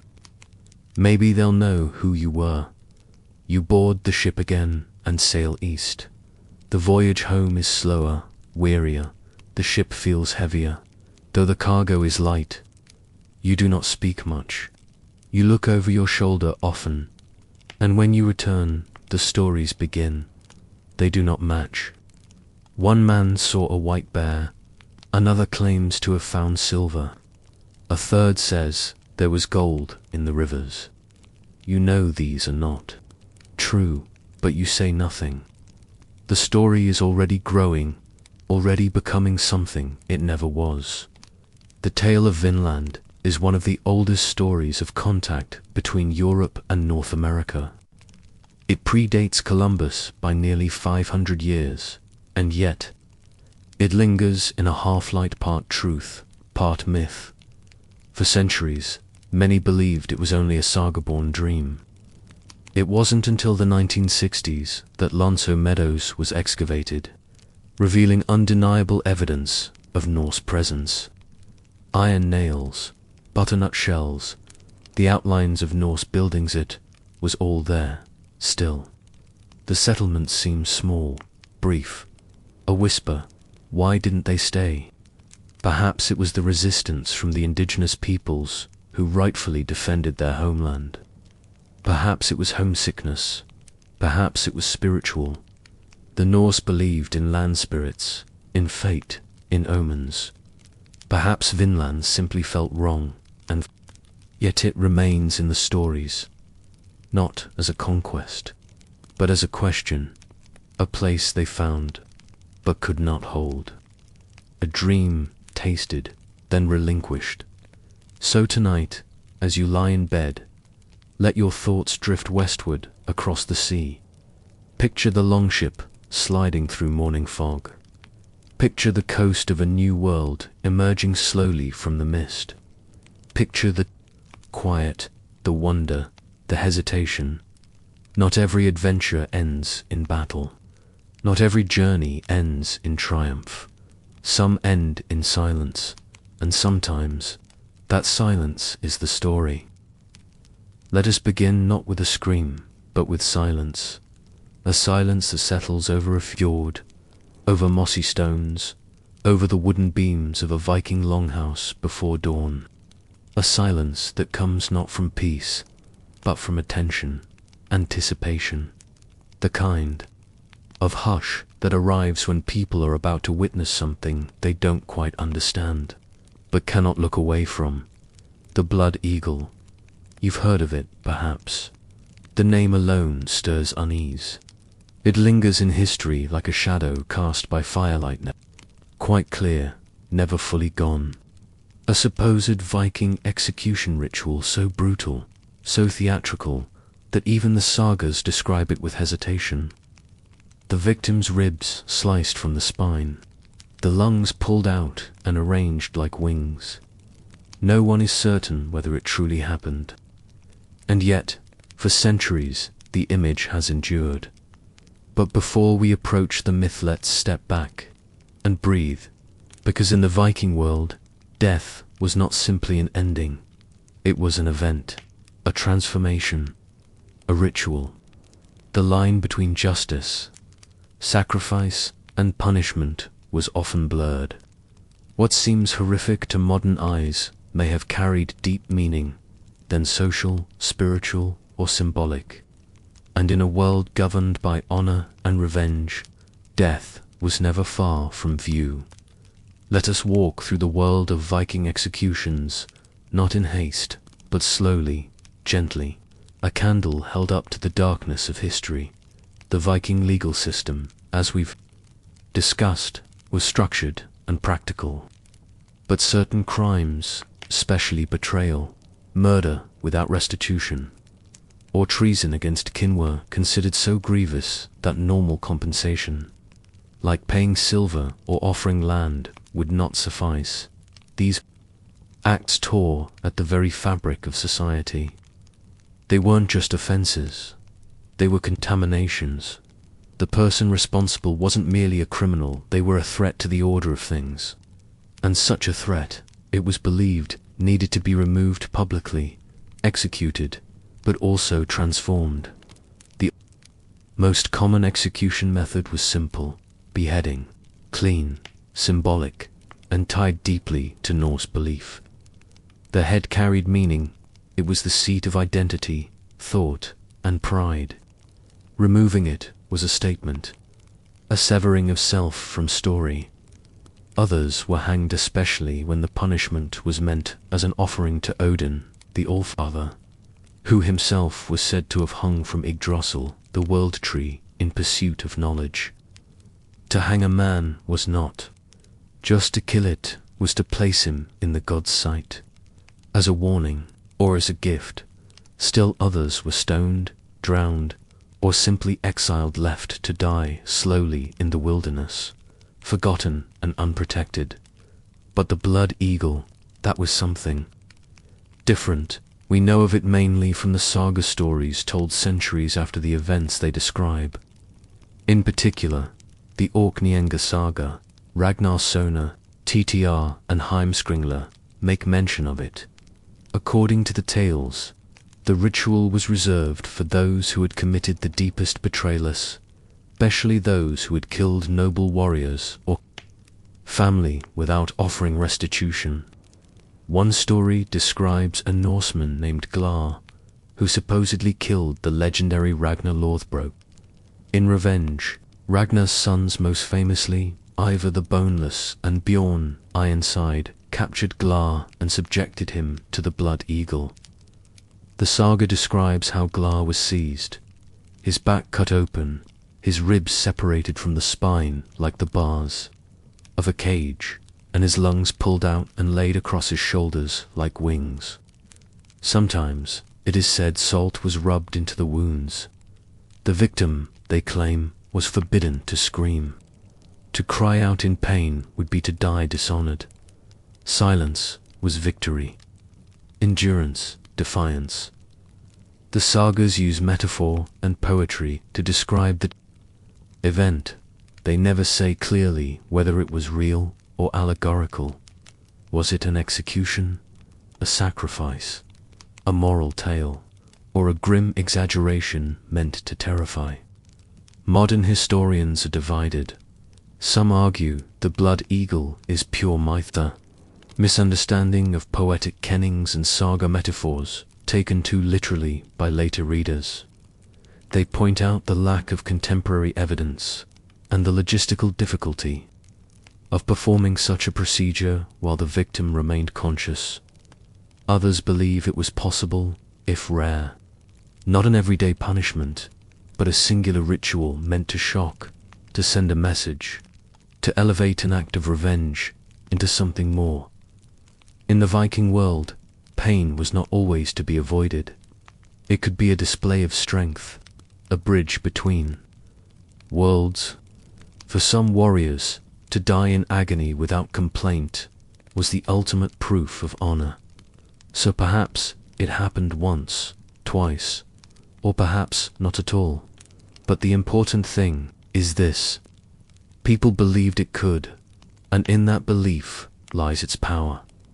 Because Viking culture thrived on the edge of the seen and unseen in stories, symbols, signs. Whether or not a man was actually blood-giggled, the threat of it, the image of it, the whisper of it in the mead halls shaped behavior, deterred betrayal, fed legend. The blood eagle was the most famous, but not the only rumored cruelty in the Viking world. There were other methods, less theatrical, but still grim. One such punishment was staking, driving a sharpened post into the body, often the abdomen. Another was tarring and burning, especially for witches or criminals seen as unclean.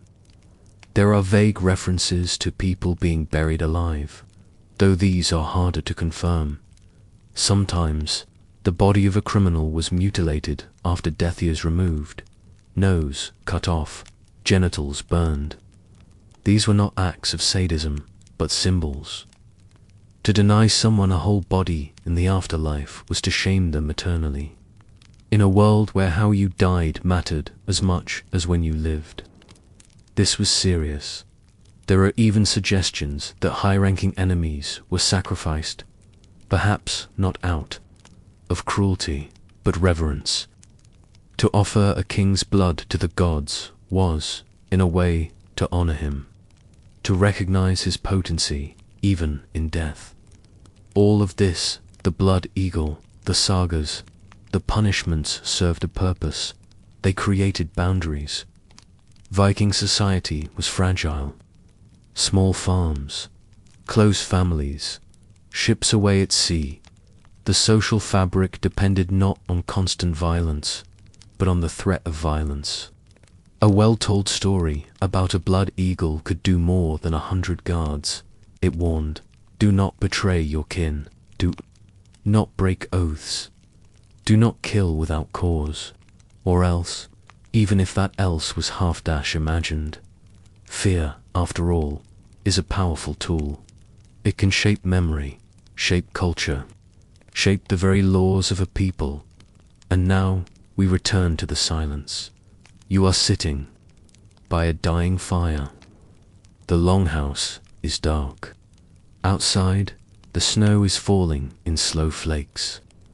You have listened to the saga, to the tale of Gla, to the grim vision of the blood eagle, but your heart is steady, because you know what it really is.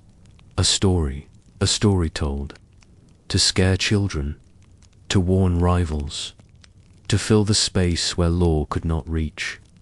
A story that says, some things are too sacred to betray, and if you do, the gods will not look away. But you are not Gla, you are not an oath-breaker. You are simply a soul in the dark, listening, breathing, letting the tales wash over you like mist on the fjord. The fire crackles one last time, the coals dim, and above, carved into the beam of the longhouse, a raven watches with eyes made of shadow. You close your eyes, and the story fades. The hearth is low, the longhouse quiet. A soft snow falls outside, cloaking the night in silence. And in that silence, you hear the shuffle of steps. A figure moves through the dark, her cloak trailing just above the straw-strewn floor. The firelight catches the gleam of beads sewn into her hood, and the soft thump of her staff taps out a rhythm older than speech. She is not a queen, not a warrior. And yet, the crowd parts as she walks.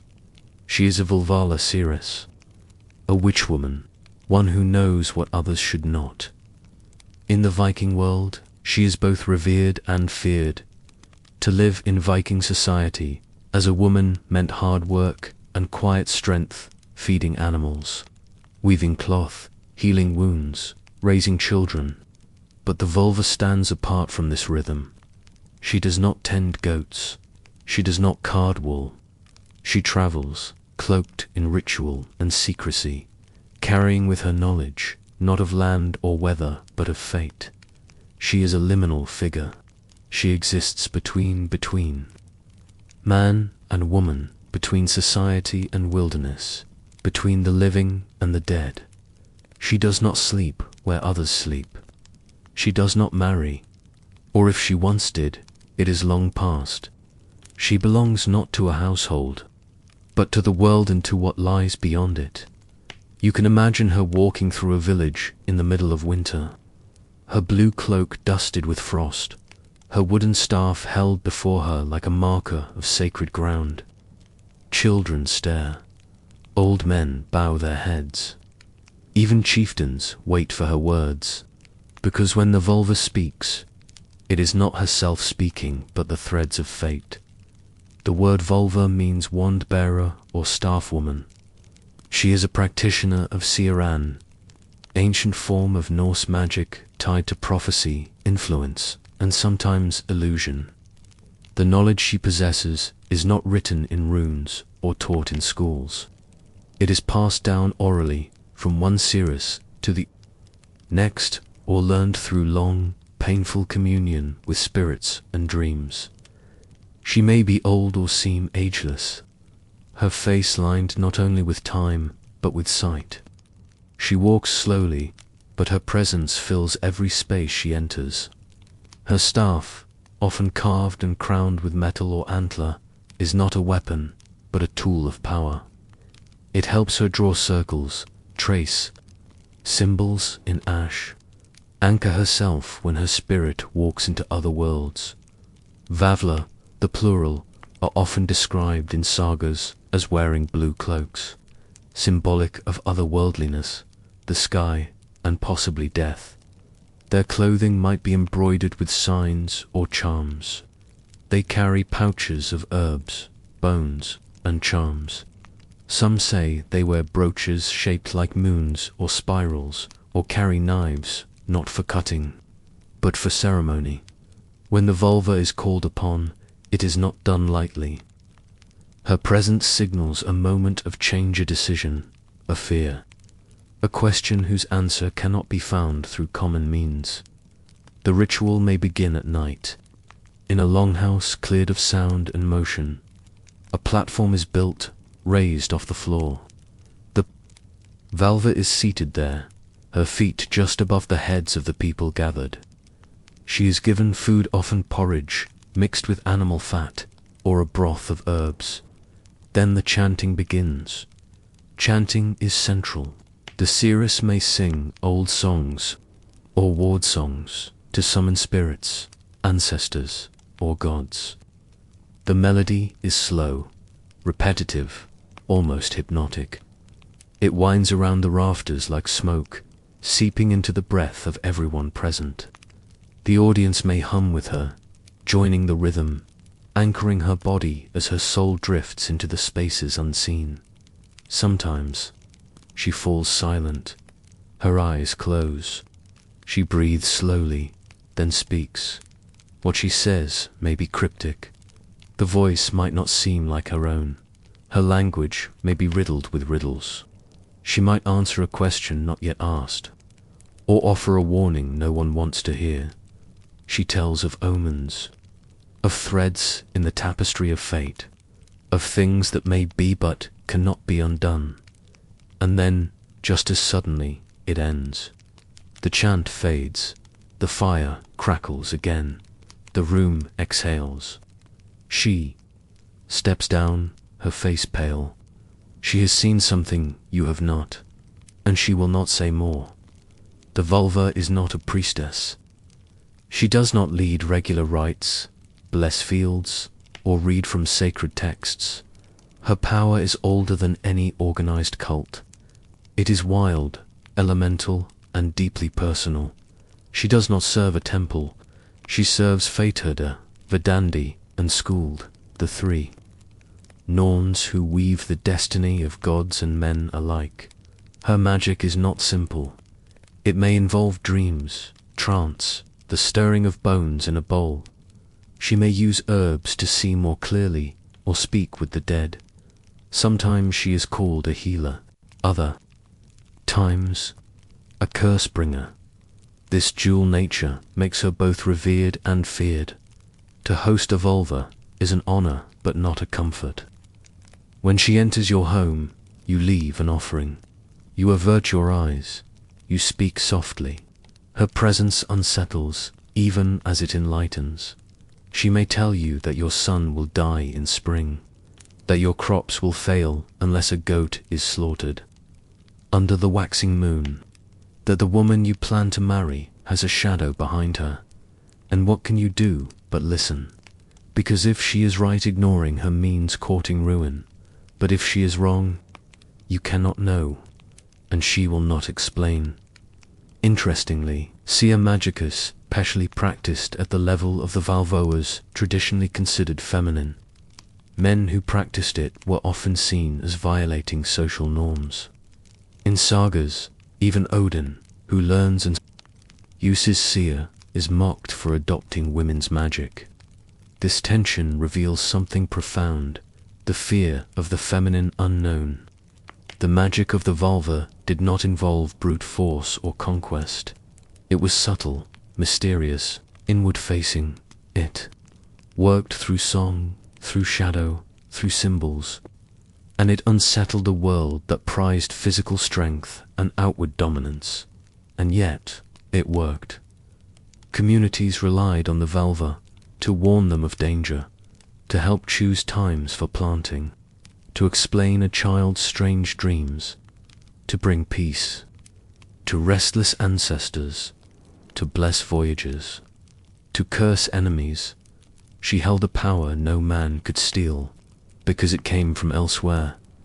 One of the most famous appearances of a Valva is in the poem V. Luspa, part of the poetic Edda. In it, Odin summons a dead Ceres from her grave. She rises, reluctantly, and begins to recount the creation of the world, the birth of the gods, and the eventual end Ragnarok. Her tone is steady, her knowledge absolute. Even Odin, who gave his eye for wisdom, must listen. She describes the end of days not as a possibility, but as a certainty. The death of gods, the devouring of the sun, the drowning of the world in flame and ashdot. And yet, even in this doom, she speaks of rebirth, of a green shoot rising, of a new world. The Valva is, above all, a storyteller of time of voice that echoes through the cycles of birth, death, and becoming. As Christianity spread through the north, the role of the Volva diminished. The new religion had no place for Cereses who chanted two spirits or traced runes in ash. Magic was rebranded as witchcraft, ritual as heresy. And so, slowly, the Volva faded from view, dismissed as superstition, persecuted in some regions, forgotten in others. But not entirely. She lingers in the sagas, in the quiet of winter nights, in the flicker of firelight on carved staves, in the feeling you get when the wind changes suddenly and the birds fall silent.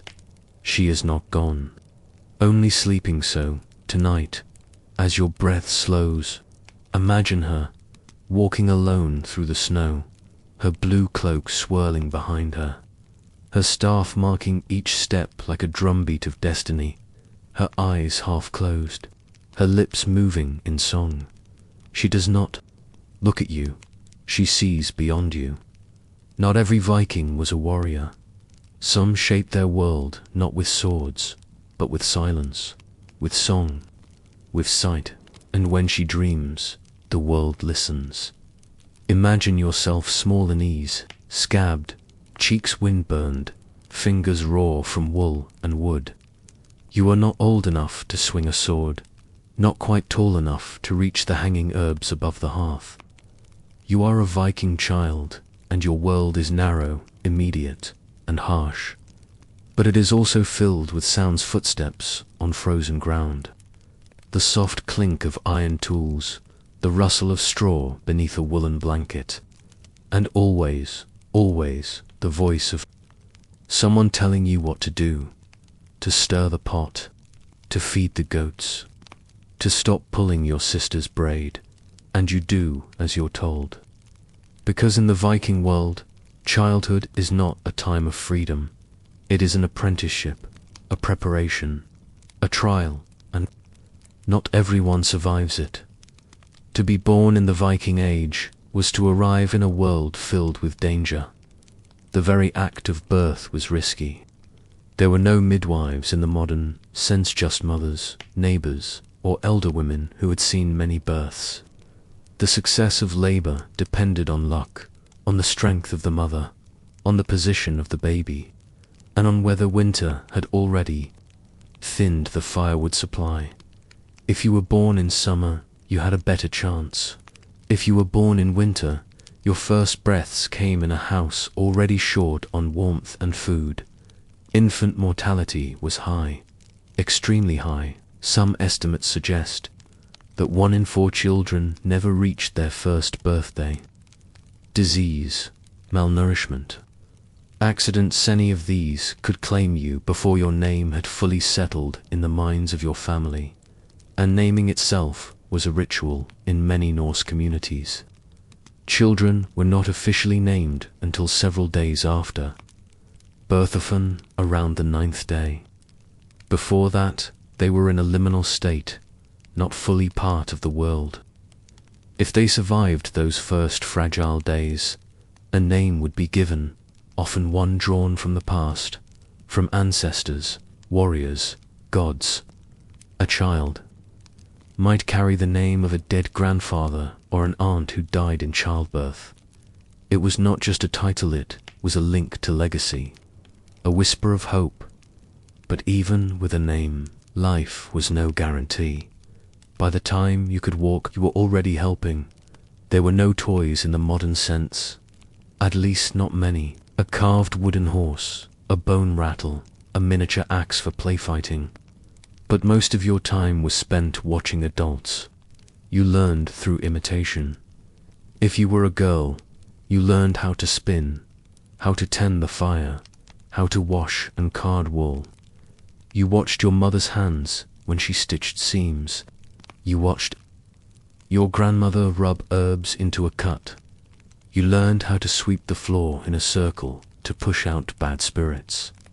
If you were a boy, you followed your father to the fields or the forge. You watched him patch a roof, sharpen a blade, lift a lamb by its legs to check for illness. You watched your uncle carve notches in wood to track the moon phases. You learned the names of trees, the signs of changing weather. Even very small children carried water, collected eggs, or helped guard the chickens from foxes. And all the while, the seasons moved around you. Long winters where you rarely left the longhouse, then sudden bursts of spring when everything needed to be done at once. Planting, mending, fishing, fixing. There was no age of reason, no school. The world was the school. Illness was always near. Coughs that turned into something worse. Fevers that came quickly and stayed too long. A bad wound from a fall on ice. A cut that grew hot instead of healing. If your parents had medicine herbs, poultices, charms, they used them. If they had coin, maybe a trader passing through had something stronger. But mostly, they hoped and prayed and whispered old words in dark corners of the room when they thought no one was listening. Children died often, quietly and without the kind of ceremony we now expect. If your sibling died, you might not have been told why. The body would be wrapped, perhaps placed in the earth with a small toy, a carved spoon, or a lock of wool dot, and then life continued, because it had to, around the age of 7 or 8, your responsibilities deepened. You might be sent to stay with a relative, an aunt with more goats, or an uncle who needed help in his workshop. This was not abandonment. It was training, a chance to learn new skills, a test of your usefulness. If you were clever, you paid attention. If you were slow, you were corrected. Not always kindly. By this age, you could expect to work most of the day. You helped build fences. You tended the fire. You learned how to braid cord, repair a torn seam, cure a fish, or dry a hide.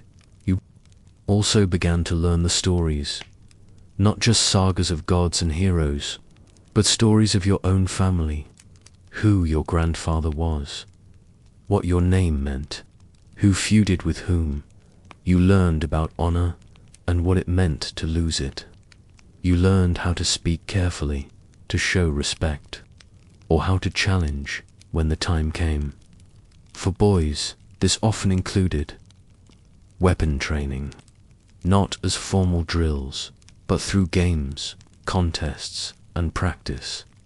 You learned to throw a spear, to handle a small axe, to fight with fists, then with sticks.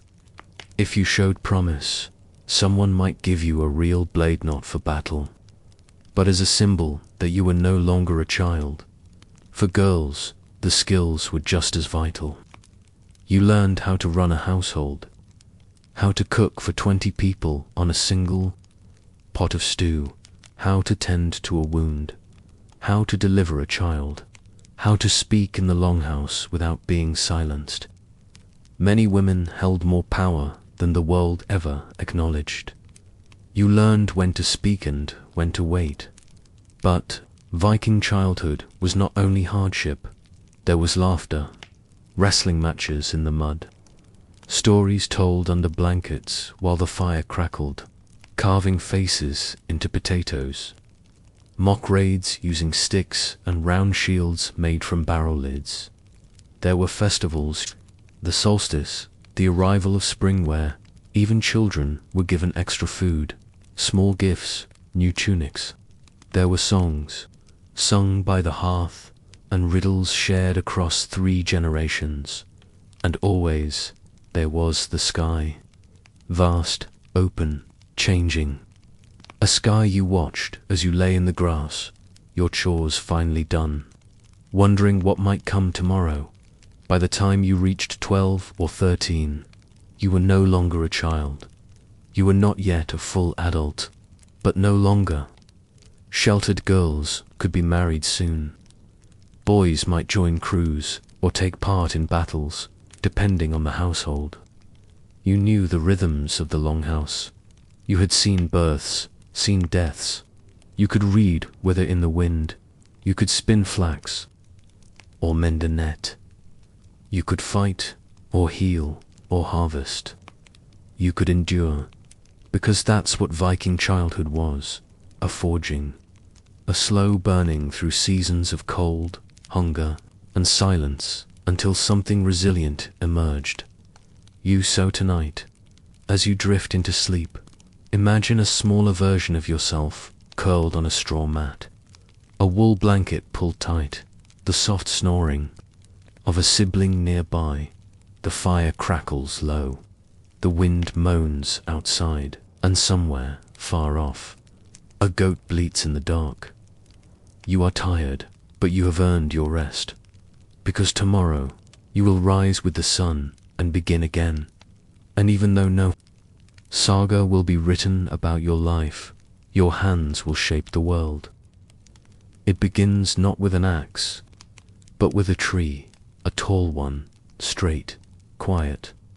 It has stood for many years, perhaps since your grandfather was a boy. Its bark is thick, its roots deep. It has swayed through countless winters, gathered frost, dropped leaves, and waited. And now, in the pale light of a northern morning, it will come down. The builder walks the forest path in silence, his boots pressing softly into the needle-laced ground. He is not in a hurry. He carries no blueprints, just his axe, his hands, and the memory of every ship he's ever helped raise. He knows what to look for. A tree that listens to the wind. A tree that understands how to bend without breaking. This is how a Viking longship begins. Not with conquest, not with warriors, but with stillness and with wood. A longship is more than transportation. It is the spine of Norse civilization. How people traveled, traded, raided, and explored. But before it can skim across the sea, it must be born in the woods. Each tree chosen for a ship is selected with care. Oak is preferred strong, dense, flexible.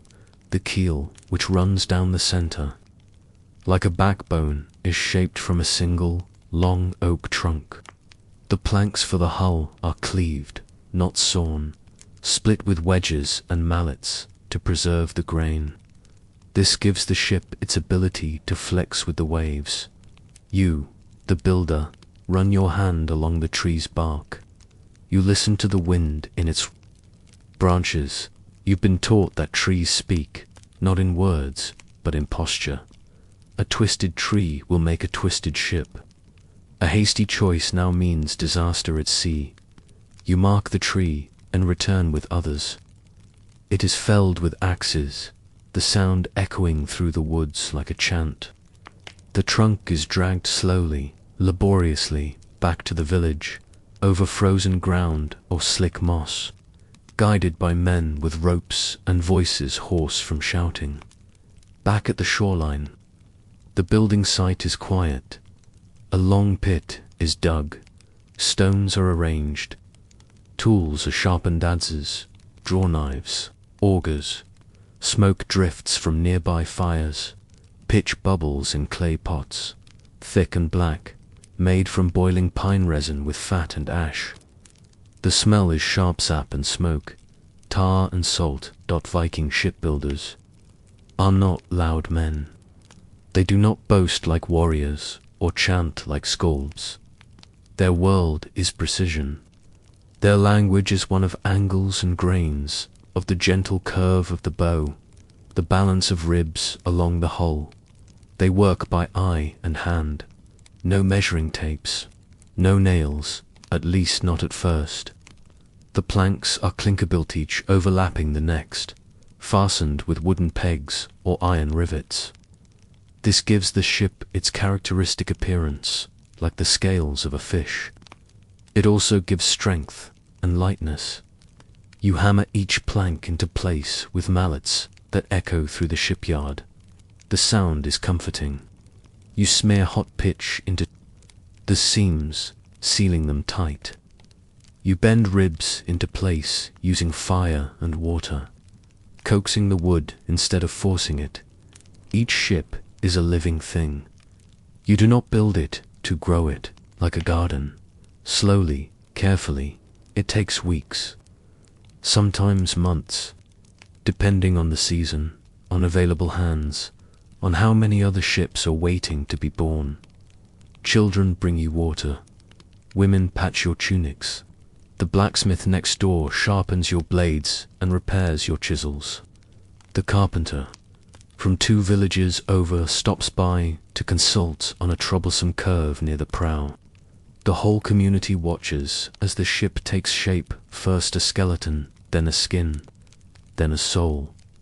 And as it nears completion, people begin to visit more often. They bring offerings, bread, ale, charms carved from bone. They whisper blessings when they think no one is listening, because they know this ship will carry lives. Longship building is not just labor, it is ritual.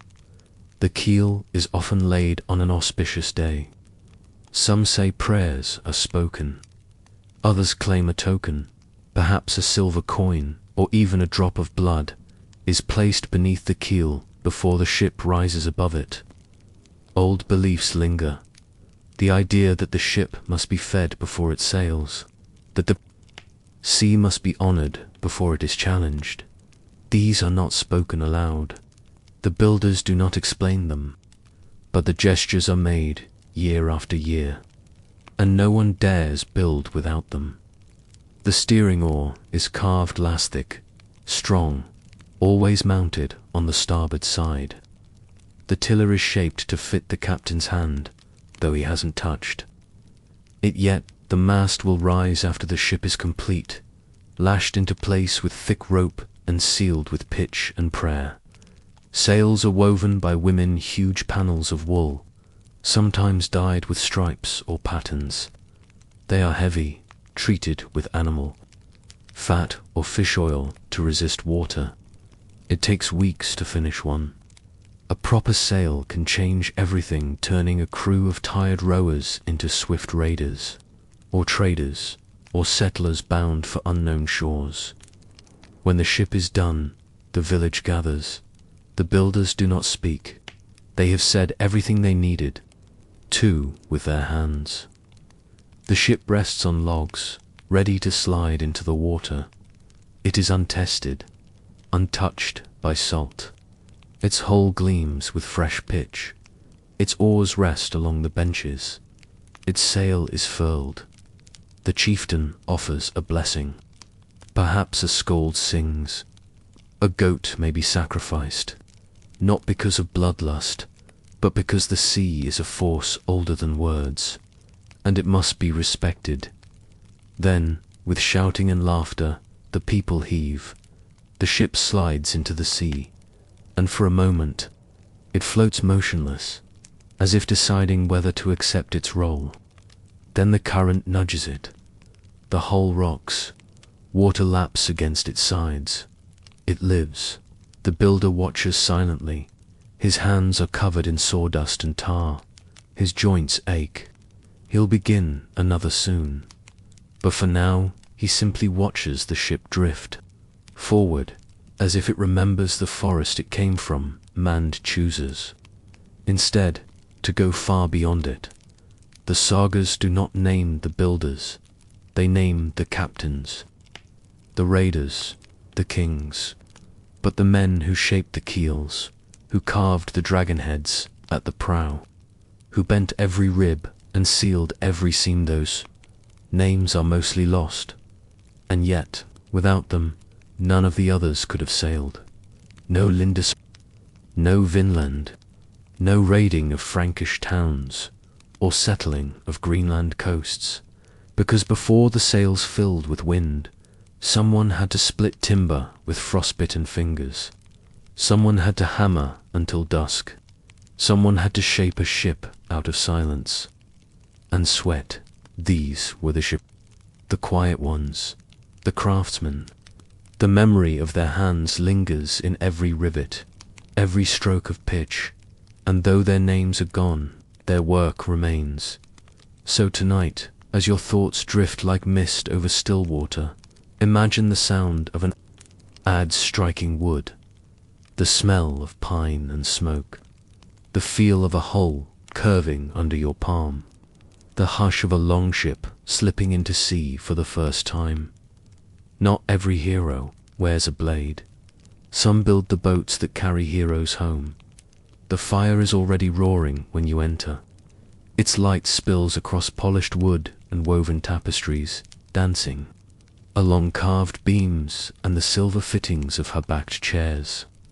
The hall is warmed not just from heat, but from expectation. The smell of roast meat, of cloves and mead, of animal hides and firewood fills the air like perfume. The benches are lined with fur. The hearth is filled with laughter, and yet not all laughter is joyful. This is the Jarl's banqueter feast.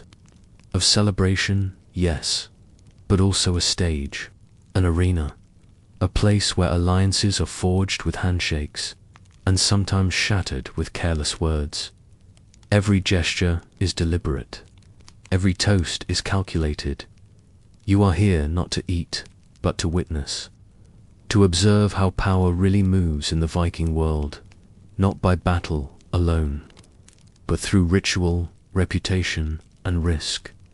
A Jarl's longhouse is more than a home.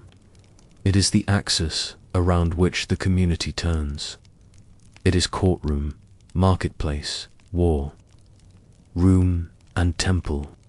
But tonight it is a banqueting hall, and the people are dressed for the occasion. You see cloaks of dyed wool, embellished belts, imported beads, gleaming brooches. Gold armbands flash in the firelight. Children sit quietly beside their elders. The chieftain's wife moves through the room like a queen of a, raising her voice, never needing to. The Jarl himself sits at the high seat, flanked by his most trusted men warriors, advisors, and beards. His beard is braided. His rings are heavy. He does not speak often. He does not need to. Others do that for him. The first course is served platters of roasted lamb, trout in butter, boiled barley with herbs. Horns of mead are passed down the line, but before anyone takes a bite, the gifts must be exchanged. Gift-giving is not a formality, is a kind of speech. A polished axe given to a rival is a symbol. I trust you with power. A brooch from a foreign land might say, we share something others do not. A gift to small can insult. A gift to lavish might threaten. Even refusing a gift, especially in public, is a powerful act of rejection, a declaration of independence or disdain. Tonight, you see a man present the Jarl with a fine sword pattern welded, the hilt wrapped in silk, the blade etched with runes. The Jarl accepts it with a nod, then turns and hands the man a cloak of thick bear fur. Equal value, equal respect. Another guest receives a ring. He smiles politely, but too briefly. Someone notes the reaction. Later, They will wonder, did he want more? Was he offended? This is how feuds begin, not with shouting, but with silk and silver. A skald rises, his harp tucked under one arm, his voice worn but steady. He does not begin with greetings, he begins with praise. He sings of the Jarl's victories, of his lineage, of his father's deeds and his grandfather's strength. The skald is not merely entertaining, he is documenting power, affirming it, reinforcing it. Then, slowly, the stories shift. He sings of another guest, of a battle fought beside the Jarl, of loyalty shown. The man nods, proud. The room applauds. But then, the skald's tone changes again. He sings of a forgotten grudge, of a man whose family once failed to show at a gathering. It is couched in metaphor, but the audience knows. The name is not spoken, but everyone hears it. The accused remains silent, his expression unreadable. The skald continues. The tension lingers like smoke. As the evening stretches on, the food is replaced with drink. Platters of eel, cheese, and dried fruit are set out. More horns are filled. More songs are sung. The Jarl raises his horn and makes a toast, not just to health, but to peace. The men around him echo it, though some with less enthusiasm. A man across the fire glances at another. He does not speak. You begin to notice the small things. A cup passed but not accepted. A seat left open, though it once belonged to a guest, now absent. A warrior whose sword remains at his belt, though etiquette suggests it be removed indoors. These are signals. No one speaks openly, but everyone understands. Later, one man stumbles slightly as he stands. He raises his horn, offering a toast to an old battle won where the Jarl's cousin died. The room grows quiet. The man chuckles, trying to pass it off as a joke, but the Jarl's gaze hardens, and the conversation shifts. The man leaves early. He will not be invited back. Throughout the night, the banquet continues in waves. Toasts rise and fall, voices rise and soften. The fire burns low, then is fed again. Children are sent to sleep in corners. Dogs curl up under the benches. The walls gleam with firelight, shadows dancing like ghosts, and still the Jarl sits, saying little. He watches, he listens. This is not a party, it is a performance, a test. For tomorrow, men will talk. They will repeat what was said. They will analyze every gift, every word, every silence. Alliances may shift. Promises may be broken. And one man who said too much or too little may find his enemies emboldened. This is Viking politics, not fought in parliaments or courts, but in feasts, in stories told beside a fire.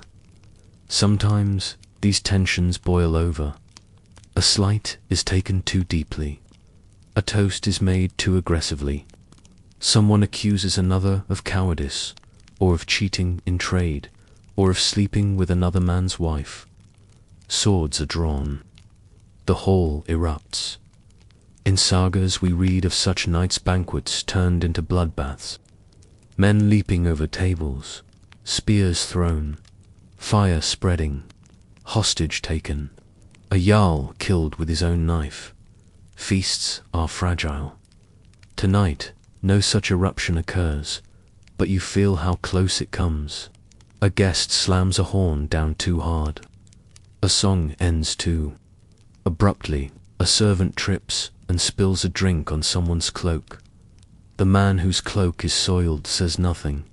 He stares at the servant and says nothing, but he will remember. When dawn breaks, the longhouse is quiet again. The guests are gone. The embers smolder. Bones have been cleared from trench tables. The floors swept.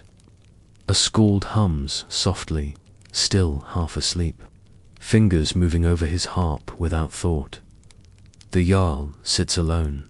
He stares into the fire, thinking, not of food or music, but of promises made, of debts incurred, of which smiles were real and which were thin. He knows someone left with new intentions. He knows a feast is not only for celebrating, but for learning.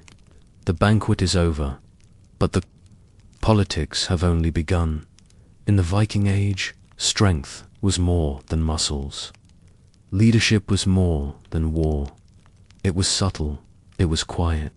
It was hidden beneath laughter and laid beside gifts. Power moved through the feast, just as surely as through the battlefield. So tonight, as you drift to sleep, imagine the longhouse, settling into darkness, the benches empty, the fire flickering low, the scent of roasted meat fading, the echoes of music softening, and somewhere in a corner of the room, a pair of eyes still watches the high seat.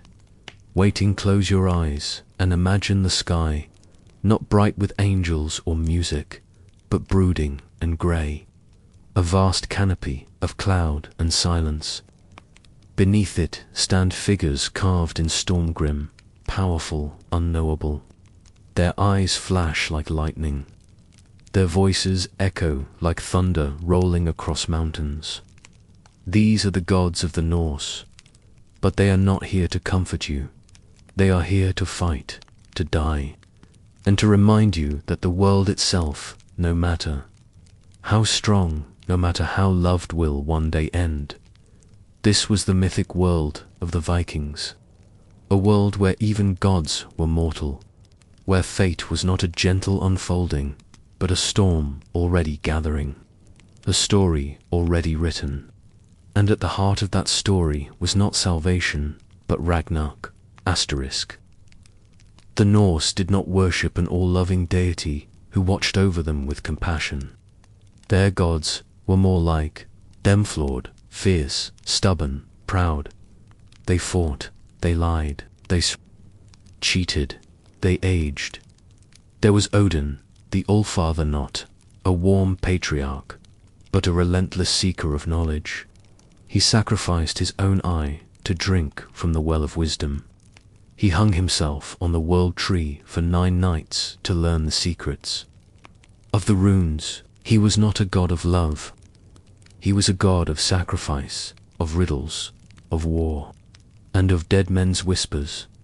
There was Thor, mighty and loud, who defended gods and men with his hammer. But even he, for all his strength, was fated to fall.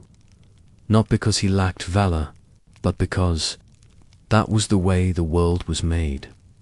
There was Loki, the trickster, born of giants, never fully trusted. He shaped destinies and unshaped them just as easily. He fathered monsters, made mischief, and crossed lines until even the gods could not forgive him. These deities were not perfect beings. They were doomed, just like the people who worshipped them. In the Norse mythic beginning, there was no peaceful creation. There was only ice and fire, and a yawning nothingness called Ginnungagap. From this emptiness emerged Ymir, the first Binga, giant born from melting rime. He was not a father figure, but a chaos from which all others would descend. And when Odin and his brothers rose, they did not nurture Ymir. They killed him. His blood became the seas, his bones the mountains, his skull became the sky, his brains the clouds.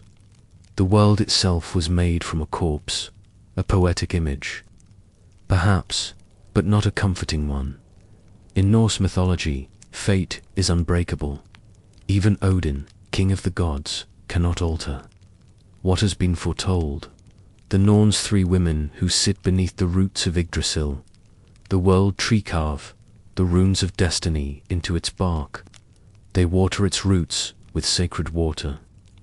They weave the threads of all lives, men, women, gods. Monsters, no one escapes them. Not even Balder, the most beloved of the gods. His death, mourned by all things, could not be undone. His fate had been written. Even the gods wept, but fate did not bend.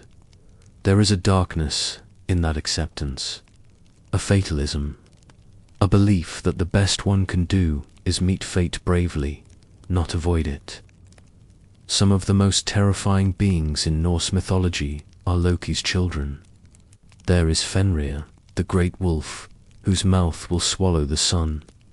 The gods raised him in Asgard, hoping to control him, but he grew too fast, too strong. They tricked him with a magical chain light as silk, stronger than iron, and bound him. But only after he took a god's hand as payment. And there is Jormungandr, the Midgard serpent, so massive he circles the entire world. Thor, who is fated to slay him, will do so, but only at the cost of his own life. The serpent's poison will kill him after he delivers the fatal blow. And there is Hel, queen of the dead, half beautiful and half rotting, who rules over the souls who die of illness or age. She is not evil, she simply waits. These are not metaphors for human failings. They are forces that exist, and that cannot be stopped. In many religions, the afterlife is a comfort, a reward, a reunion. Not so in Norse belief. If you died bravely in battle, you might be chosen by Odin's Valkyries to dwell in Valhalla, his golden hall. But even this was not peace. It was preparation. You would eat, drink, and train until the end of the world, when you would rise to fight and die again. If you were not chosen for Valhalla, you might go to Folkvanger, ruled by Freyja, gentler place, perhaps, but still holding ground for warriors. And if you died from disease, from old age, from anything mundane, you went to Helheim, a cold and shadowed realm. It was not punishment, but it was lonely. There was no eternal reward, no blissful paradise, only duty, destiny, and restlessness. The centerpiece of Norse mythology is not creation, it is destruction. Ragnarok, the twilight of the gods, is foretold in detail. It will begin with a long winter, 3 years with no summer. The world will freeze, brother will turn on brother, the sun and moon will be devoured, the skies will burn, Fenrir will break free, Jormungandr will rise, the gods will fight, Odin will fall, Thor will die, Loki will turn against Asgard and perish, the world tree will shake, mountains will collapse, the seas will swallow the land, and yet from this destruction a new world will rise, green and fertile. The sun's daughter will shine where her mother once did. 2 humans will survive, hiding in the branches of Yggdrasil, and begin again. But there are no guarantees. The new world is not promised, only hoped for. And even then, it begins with memory of the Ashdot. Why did the Vikings believe in such a bleak mythology? Because their world was bleak. They lived close to death. Harsh winters, failed crops, stormy seas, raiders, illness. They knew the world was dangerous, that life was fragile, and so their myths did not pretend otherwise. They gave no false hope. Instead, they taught courage. They taught that what mattered was not escaping fate, but how you faced it. That dying with honor was better than living in fear. That even the gods must bow before the end, but they would do so fighting. There is a strange comfort in that, a sense of shared burden, a myth that tells you, yes, things are hard, yes, it will end, but you are not alone in that. Even the gods understand. So now, as you lie in bed, perhaps you think of Odin wandering, one eye bright with knowledge, one socket dark with sacrifice. Perhaps you think of Thor laughing as he lifts his hammer, knowing he will die but fighting anyway. Or of the world tree, ancient and vast, roots in darkness, branches in light, still growing, even as the storm begins. Norse mythology does not soothe, but it prepares for cold, for struggle, for the quiet knowledge that nothing lasts, but some things are still worth standing for, even in the dark, even at the end. Imagine a quiet morning along a northern shore. The water is still, seabirds drift. Overhead, a longship, once painted for war, now carries bundles of flax and salted fish. The oars creak gently. There is no chanting, no battle cry, just trade, just the soft rhythm of labor, of daily life continuing. There are no helmets with horns, here only woolen caps, worn hands, and a horizon that no longer promises plunder. The Viking Age did not end with a thunderclap. There was no final, fabled battle, no Ragnarok made real, no burning fleet disappearing into the mist with a cry of defiance. Instead, it ended slowly, quietly, in a way that the people living through it may not have noticed at all. The warriors didn't vanish. They became farmers, merchants, shipwrights, and kings. The raiders' sons were born into peace, and little by little, the world changed around them. Historians often mark 1066 as the symbolic end when King Harold Hardrada fell at the Battle of Stamford Bridge in England. It was a failed invasion, a last attempt to claim the legacy of conquest. His death was swift, and his army, once feared across the seas, was scattered. But for those living in the Norse homelands and farms in Iceland, in coastal towns of Norway, in quiet settlements in Greenland, this moment passed without ceremony. No bells tolled, no scrolls announced the end of an age. Life simply went on. By the late 11th century, Viking raids had already declined. The easy targets, undefended monasteries, small coastal towns were now fortified. Armies were better organized. Defenses had improved. The element of surprise, so vital to Norse raiding success, had been lost. And besides, there was more too. Gain from peace. Trade had become more profitable than violence. A longship filled with goods brought more wealth and fewer risks than one returning from battle. The Norse were not stubborn. They adapted. They had always been traders as much as warriors. Amber from the Baltic, furs from the forests, iron, soapstone, walrus ivory. These moved through networks of Portsrib, Koppang, Hiddeby bustling with voices, weights, ledgers. The same ships that once chased monks now docked beside Christian merchants, exchanging goods, stories, and customs. Even the longship changed. Warships gave way to cargo vessels now, broader and deeper, built to carry heavy loads instead. Of fast men, their sails were not made to outrun pursuit, but to bear the weight of salted cod and carved combs. The prow that once held snarling dragon heads now bore trade emblems, more welcoming than frightening. Alongside this shift in commerce came a quieter, but equally powerful transformation. Faith. Christianity had arrived gradually, slipping in alongside coinage and kingship. Missionaries brought Bibles and crosses, but also tools, songs, and a promise of order. The Norse didn't convert in one sweeping act. It happened slowly, village by village, law by law. A chieftain might convert to gain favor with a neighboring kingdom. A trader might adopt the cross to access Christian markets. A family might baptize their child, just in case. For a while, the old and new lived side by side.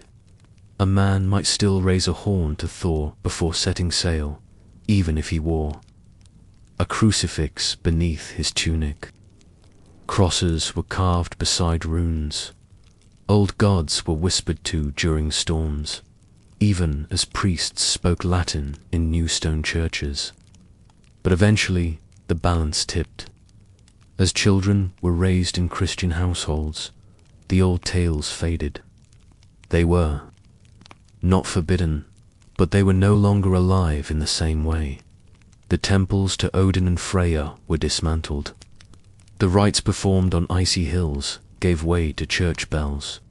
And in time, the Norse gods were remembered not as real forces, but as stories. As faith changed, so did governance. Kings rose from the ranks of war leaders. They claimed territories, passed laws, collected taxes. They wore robes instead of armor, held courts instead of war councils. Harald Bluetooth of Denmark, Olaf Tryggvason of Norway, these were kings who united regions and declared Christianity the state religion. Their crowns were not earned by raiding, but by diplomacy and decree. With kings came stability. With stability came records. With records came bureaucracy. The oral world of sagas and songs became one of charters and laws. The Longhouse, once the heart of tribal debate and feasting, was joined by the cathedral and the courtroom. These changes were not swift. In Iceland, the Althing, one of the world's oldest parliaments, continued to meet on the plains. But, over time, Christianity became law, and the priests became powerful.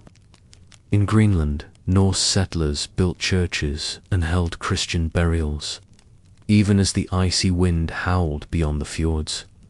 In Normandy, once the domain of fierce Norse raiders, the descendants of Rollo had become dukes French-speaking, Christian, and indistinguishable from their neighbors.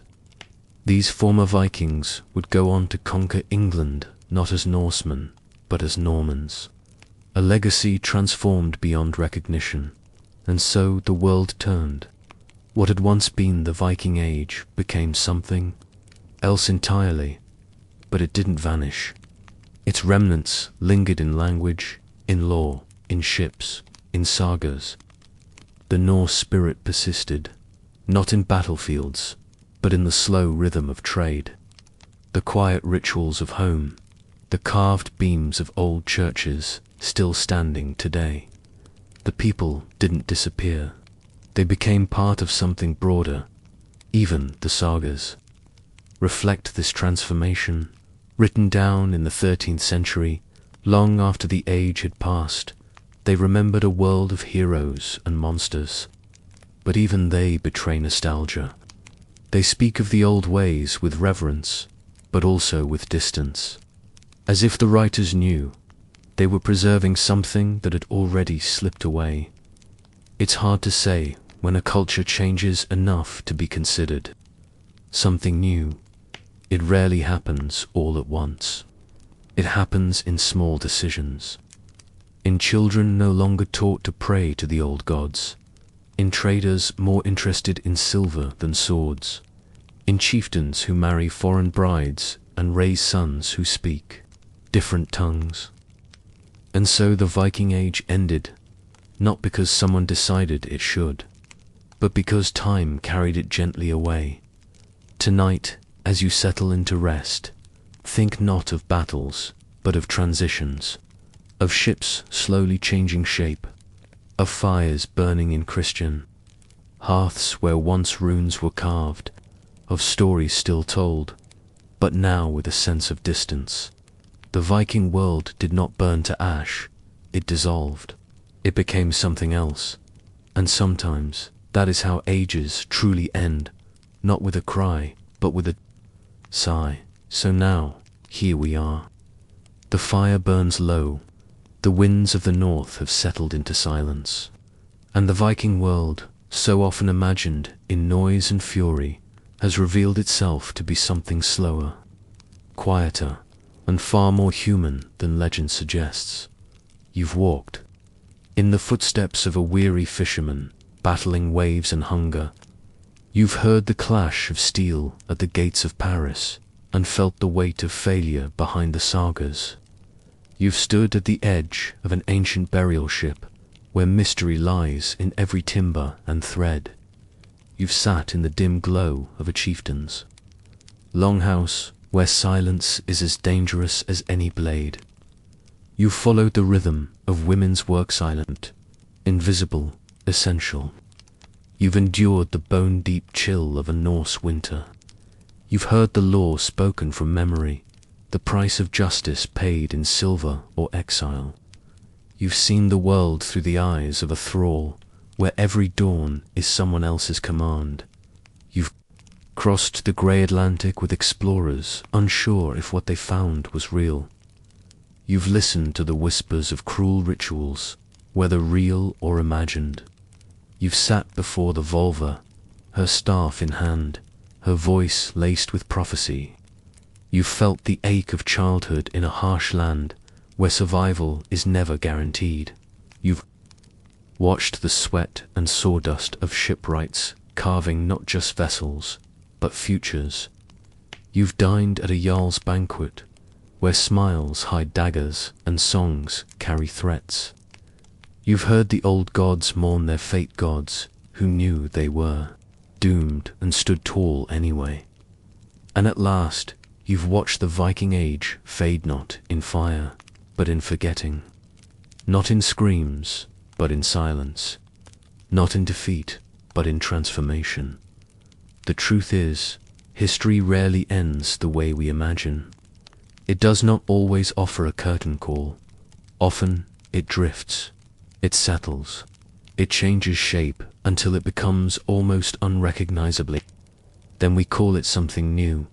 But the echoes remain, in language, in stories, in the bones of ships buried beneath the earth, in the rhythm of hammers on wood, in the way people adapt to survive.